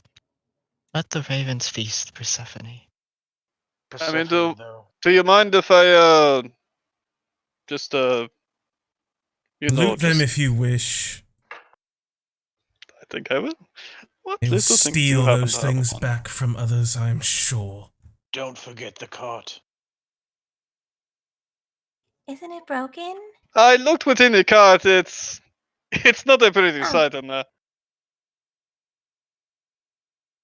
Is there Okay. anything you can use from these carcasses, Persephone? I was just wondering that. They're metal, aren't they? They're made of like a really hard carapace that's really sheen and looks metallic, but when you knock your knuckles against it and sort of give it a shake, there's some give. It's not actual metal, it's just really, really tough. Oh wow. Could you make a shield or some sort of armor out of this? What do I suppose? I don't think I know anything about these kind of creatures. Not a whole lot. You think like if you wanted to make something out of it, it'd be especially tough. You'd basically have to like I mean, the only thing that would really work for you is like taking like the top half of the head, like the whole plate, and then just cutting that away and then taking that. It'd be a pretty big shield, but yeah, these things are quite hardy. You saw these things deflect Quill's magically sharpened sword away. They'd God. probably make a really good shield. Yeah, So- these would be really good for shields and blocking. They're hardy enough. I'm gonna Finally, see. Persephone can have metal armor because it's from animals. Because it's not real metal. It's not man-made metal. It's I upgrade animal from metal metal. shield to land Finally, shark she can shield. have half plate. Congratulations, Persephone. We solved the puzzle. Okay. I figured it out. What? We're killing a dragon soon, so obviously that trumps land So shark. yeah, can I harvest some material from these creatures? What do I need to do for that? Just you're just trying to carve off the actual plates. I think so. What would I need to take from them in order to later craft it into like shields and armor? Basically, like with how Probably take- large these things are, like I said, you basically just need to take like so this thing's like a segmented plated looking body. You'd basically just need to take like the top plate on top of its head, which is just large enough to like keep on your arm. It still makes a pretty big shield. It's just a matter of taking some time to just hack away the meat and just peel this thing off like a carapace. Yeah, just give me a little bit, and I'll hoist it to the cart. You do that one, I'll do this one. What you up to, Tamarkan? I'm checking the bodies, mostly just grabbing gold, but just seeing if I can find anything just interesting. Just Sure. just curious, just oddities. If they've got any tokens or weird, goofy looking knives or something. I don't really give a shit about their like swords and bows and crap. Sure. Yep. So on these things, they don't really seem to be wearing a whole lot. Like I stated before, they don't really seem to wear armor. They seem to be wearing like these silk outfits that helps keep really close and tight to their bodies. But now most of them have been burned and torn away. Yeah, you do see they have some very their swords are interesting. They look like they'd be like they're scimitars or short swords, but they're crisp in nature. Look like they're designed to like cut and dive and rip deep into their foes. Pretty intricate and pretty characteristic of the Auntie. They do have their bows, but they're quite worn down. Besides that, it looks like although they do not wear armor, a lot of them seem to wear like these golden scales upon their bodies. Some of them seem to be wearing like straps of like bronze and copper. It looks like just jewelry adorning them, and a lot of them seem to be these sort of winding, almost like coiled shapes. And some of them even, of course, make the marking of serpents. Maybe about like 10 or so like collections in between them all. Each one probably worth about 10 gold. Besides that, you do find, although the bows themselves aren't particularly interesting, although most of them have been broken and basically battered from spells and damage, you do find about 15 or so just arrows. But you notice that when you look at these arrows, pulling them out of their sheaths, each one seems to be neatly coated in this thin, almost oily black ichor that you'd recognize as being some deadly poison, as you find 15 poisoned arrows. And of course, on some of these, more of these creatures who seem to be twisted and mutated, you could see, although maybe one pureblood might wear it around their neck as a necklace, the Malisons, these mutants of the sand, seem to have these pieces of jewelry like wedged into their flesh, like between where flesh meets scale. You see these small, not rounded, but more like kite shield shaped amulets just embedded into the flesh that seem to have what look to be like a winding serpent symbol in the middle and then a pair of flayed wings on either side. Almost kind of like a caduceus or a catechus, whatever it's called. But less of a Medical snake serpent. wrapping around a rod and more just a snake in the middle, rod shaped, coiling with wings coming out of it. You found about 6 of those. I'm gonna take my dagger out and sort of just. This is a bit gruesome, but pry it out and pull it out of the thing's scales out of its body, since you said it was like embedded in the. Oh yeah. These larger ones, they have these things. They're like symbols. Each one has one. Should we take them all, or? Take them, Tamar. Well found. See if I Alright. can make sense of them. So I'll go to each one and pry those off to get 6 kite shield shaped amulets. Amulets of a winged serpent. You get 15 poisoned arrows, and yeah, there are swords and there are shields, short bows, but they are quite worn, and they look pretty exotic. You have to be pretty trained to use them, and even so, probably wouldn't sell too much. And yeah, besides that, you find about like 10 sets of just nice, I guess dirtied, but still valuable jewelry of gold, silver, and bronze. Each one probably worth about 10 gold if you sold it. So about You said 10. there was like a swirly armlet thing, like a spiral armlet. Is that what Yeah, you said? basically like a bracelet that's just rolled up of like thin lines of gold. I'll take that and I'll flip that onto my arm. Sure. Good enough. I like. All right. Take Well, the rest of y'all do it as Persephone and Quildar are hacking open these land sharks. Let's rest get of the you third one too. Maybe we can sell it. We're harvesting them, not hacking. Yeah. Hey, Also I'm gonna say- good. I'm being very respectful about this process. Also gonna Stephanie- say, Don't fucking grin at me. I know my voice is scratchy. when I was gathering information, I was checking the markets because I thought big old animals, people probably hunt them because they're silver. Mm-hmm. Did I learn that they're valuable? Their hides are definitely valuable. They make great bases for armor. They're kind of hard to forage with because they're not actually metal. You sort of have to break them down and reconstitute them on like paddings of leather. But yeah, they're quite valuable. The problem is they're also quite heavy. Persephone, do not laden down the Hummer with too much of them. We need room for gold and jewels and the like, thank you. They are quite valuable, but yes, Samantha speaks true. This would be a haul within itself if we were not going to hunt the dragon. But You're So going- maybe just the 2? Just take one. You're going to end up harvesting the dragon, I am sure. And those yeah. components are going to be much, much tougher and more valuable. Okay, just the one. As Persephone finishes harvesting, I'm having this a plate. harvest off with her. See who harvests Okay. it better. Really? Mm-hmm.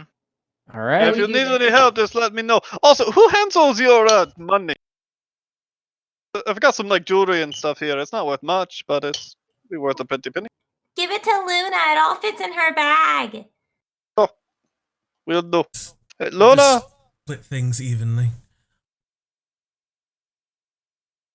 poke my head up in the window. Hey, Luna, I have some jewelry for you here.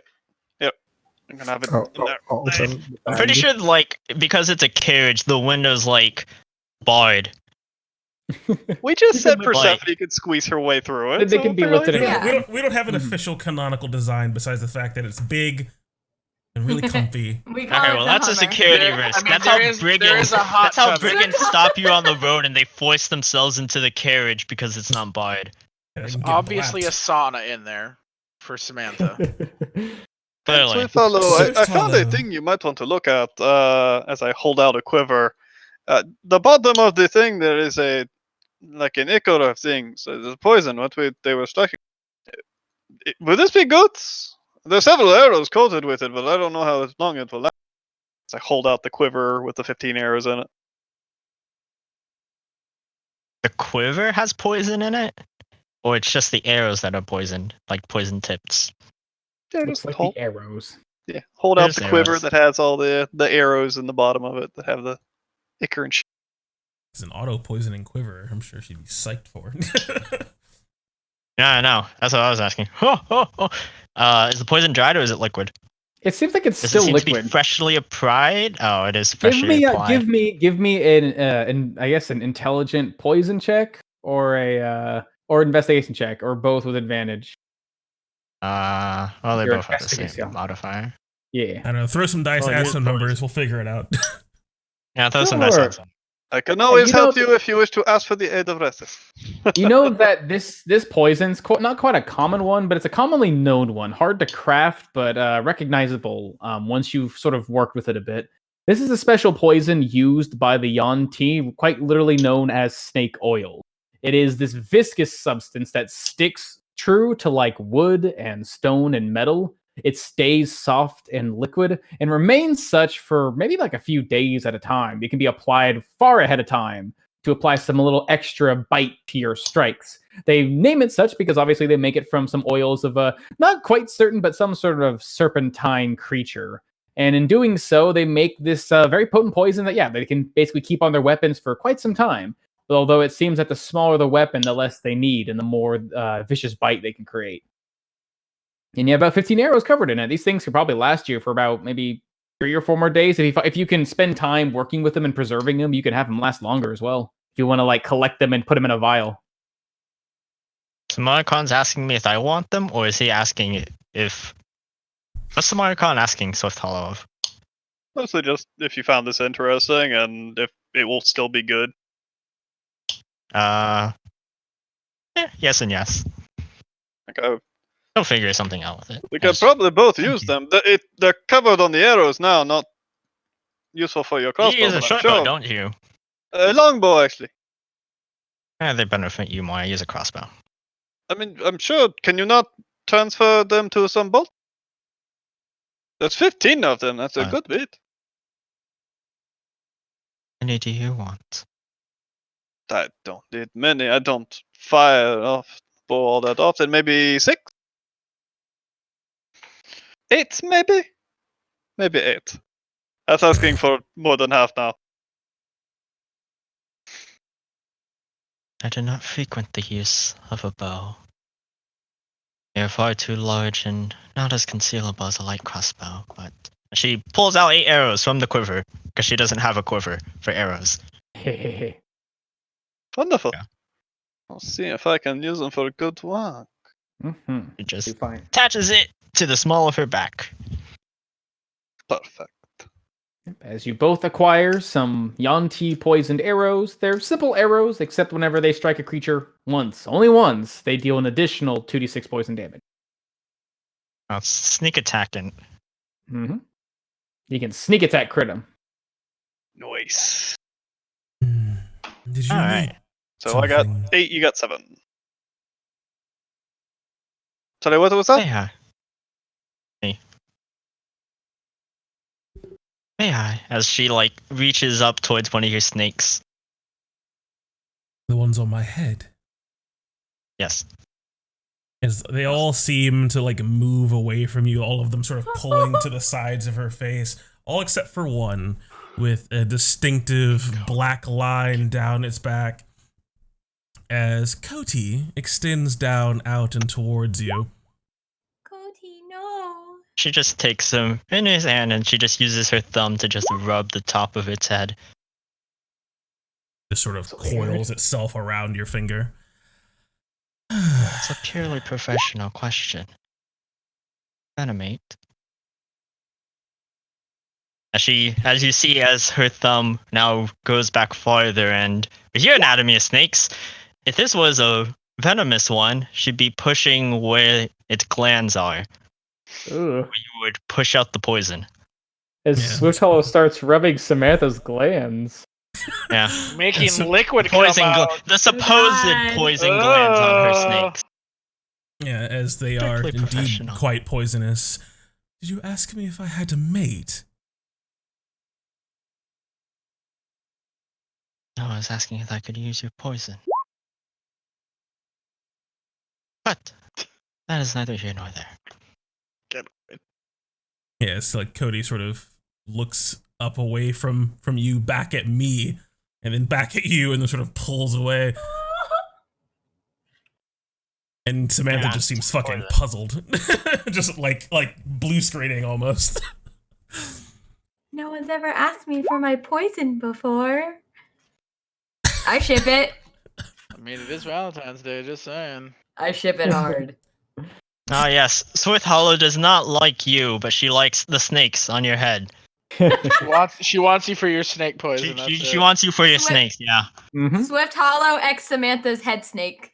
So Swift Hollow Hollow asks acts Samantha anything for her. remotely poisonous. Get in the carriage, Swift Hollow. All right, who harvests this boulette better? Yeah, what do we roll? Coolor and Persephone, both of you roll me survival checks.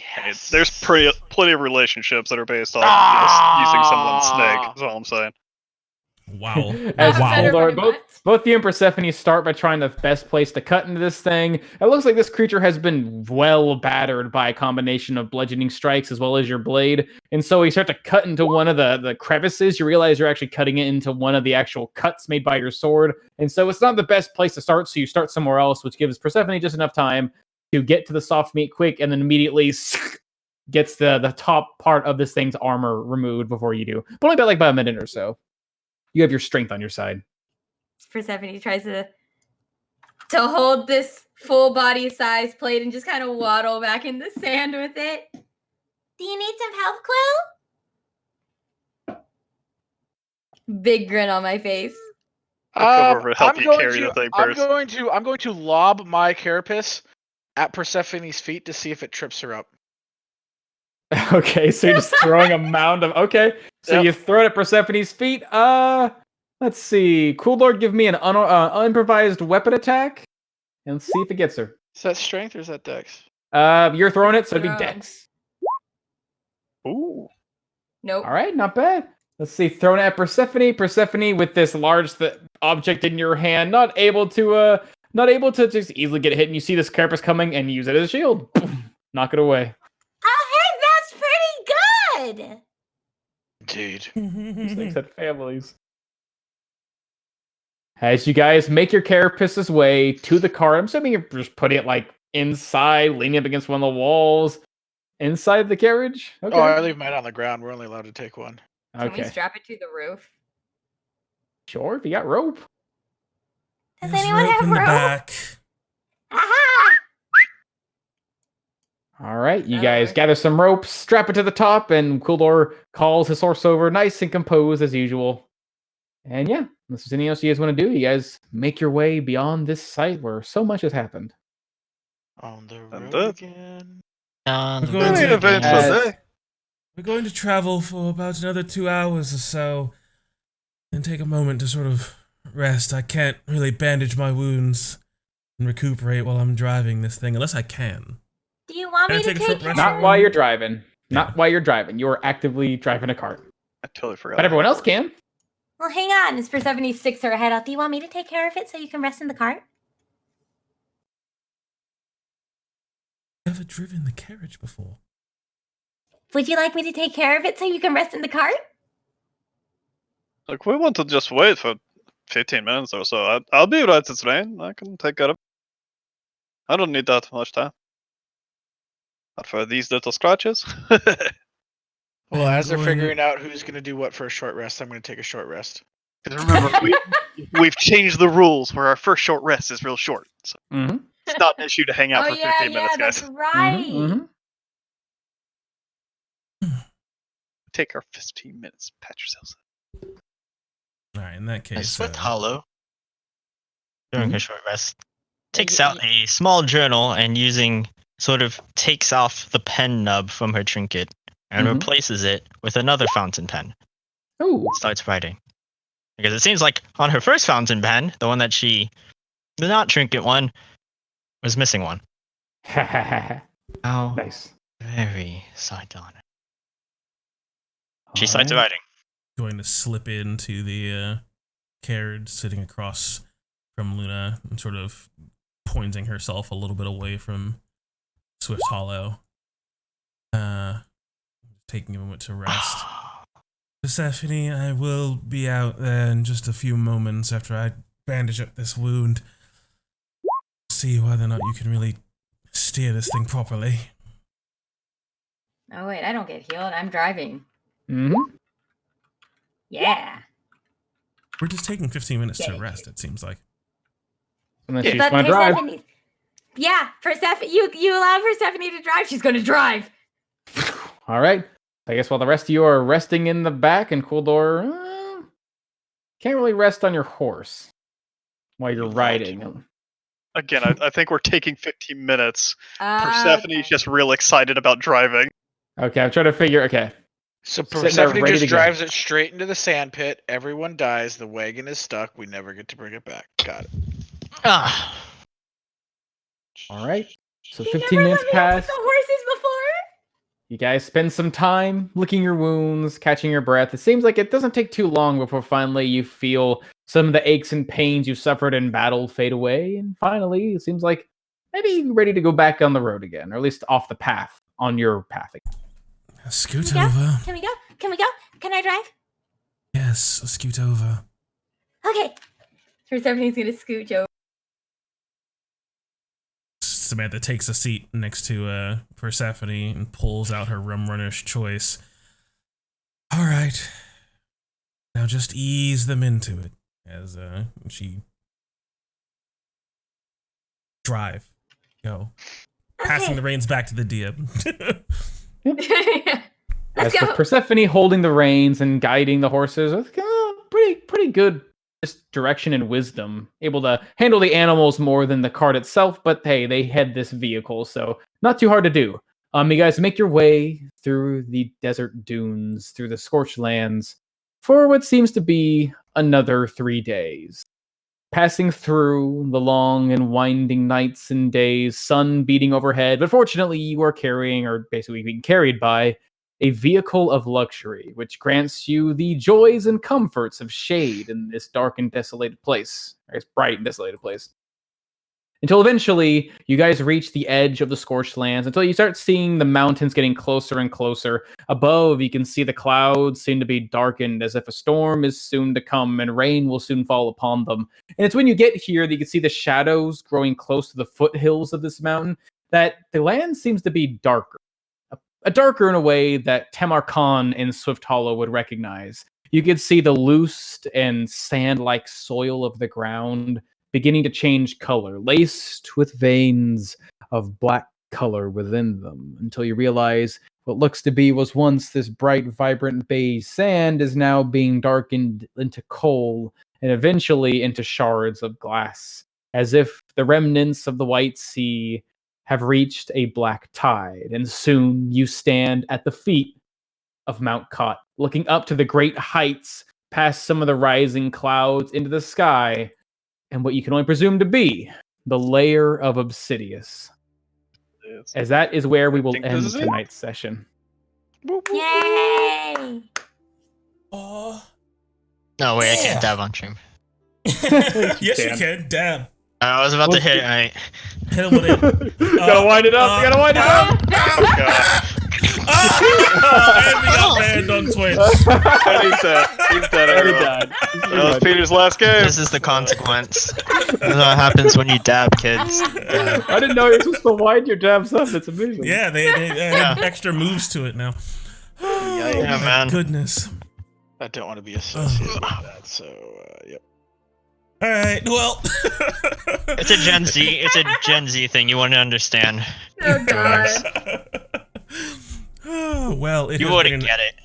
absolute blast to play some more Song of Rapture, as always. Oh, my goodness. I hope you all enjoyed hanging out with us tonight. I hope you enjoyed tonight's stream, and I hope that we get to see you again in the future. We have 3 D&D 5th edition actual plays here on Lionhead Gaming. This was Song of Rapture, a wonderful, wonderful little character-driven, story-based, well, it's the right word, journey, I suppose, that you get to watch the valiant vanguard go on through the wonderful lands of Hearth. And on Sundays, we have Heroes of Thylia, our wonderful little mythic fantasy Greek interpretation of Odyssey of the Dragon Lords, as run through the Lionhead Gaming production filter. So you can see that on Sundays at 5 o'clock p.m. Eastern. And we have, making its return after a week off, Kingdoms of the South, upcoming on Tuesday at 7:30 p.m. Eastern. Wonderful. Also character-driven. Honestly, all of our games are character-driven because we make such wonderful characters. Be weird if they weren't. Mm-hmm. Well, yeah, No, we it'd be weird if they just weren't. roll dice and look at numbers on this stream. Spreadsheet-driven game. We're not allowed to have I'm fun. Omen. I'm a half orc. I got an axe. Dungeon clearing I- stream, I- TBH. I'd Hi, watch my that name. if the Hi, people my were entertaining. name's. Is My turn name yet? is. My name is Monk 5 Ranger 3 Cleric 1. Uh-huh. Yeah, so be sure to check out Tuesday's game, Kingdoms of the South, where the Apex Ooh. Alliance are preparing to ride out as they initiate their leader's excellent tactical plan, as that is our wonderful little war campaign where we fight as part of the Highmoor militia against the invading Stormhorn threat. And hopefully the 4 kingdoms can ally themselves against the Stormhorns, but for now, Hardbuckle is under siege, and we are not going to sit in our hands and let it, well, fall. So be sure to tune in this Tuesday to see what plan the Apex Alliance puts into action and how effective it is against the hordes of the Stormhorns. And then we come right on back.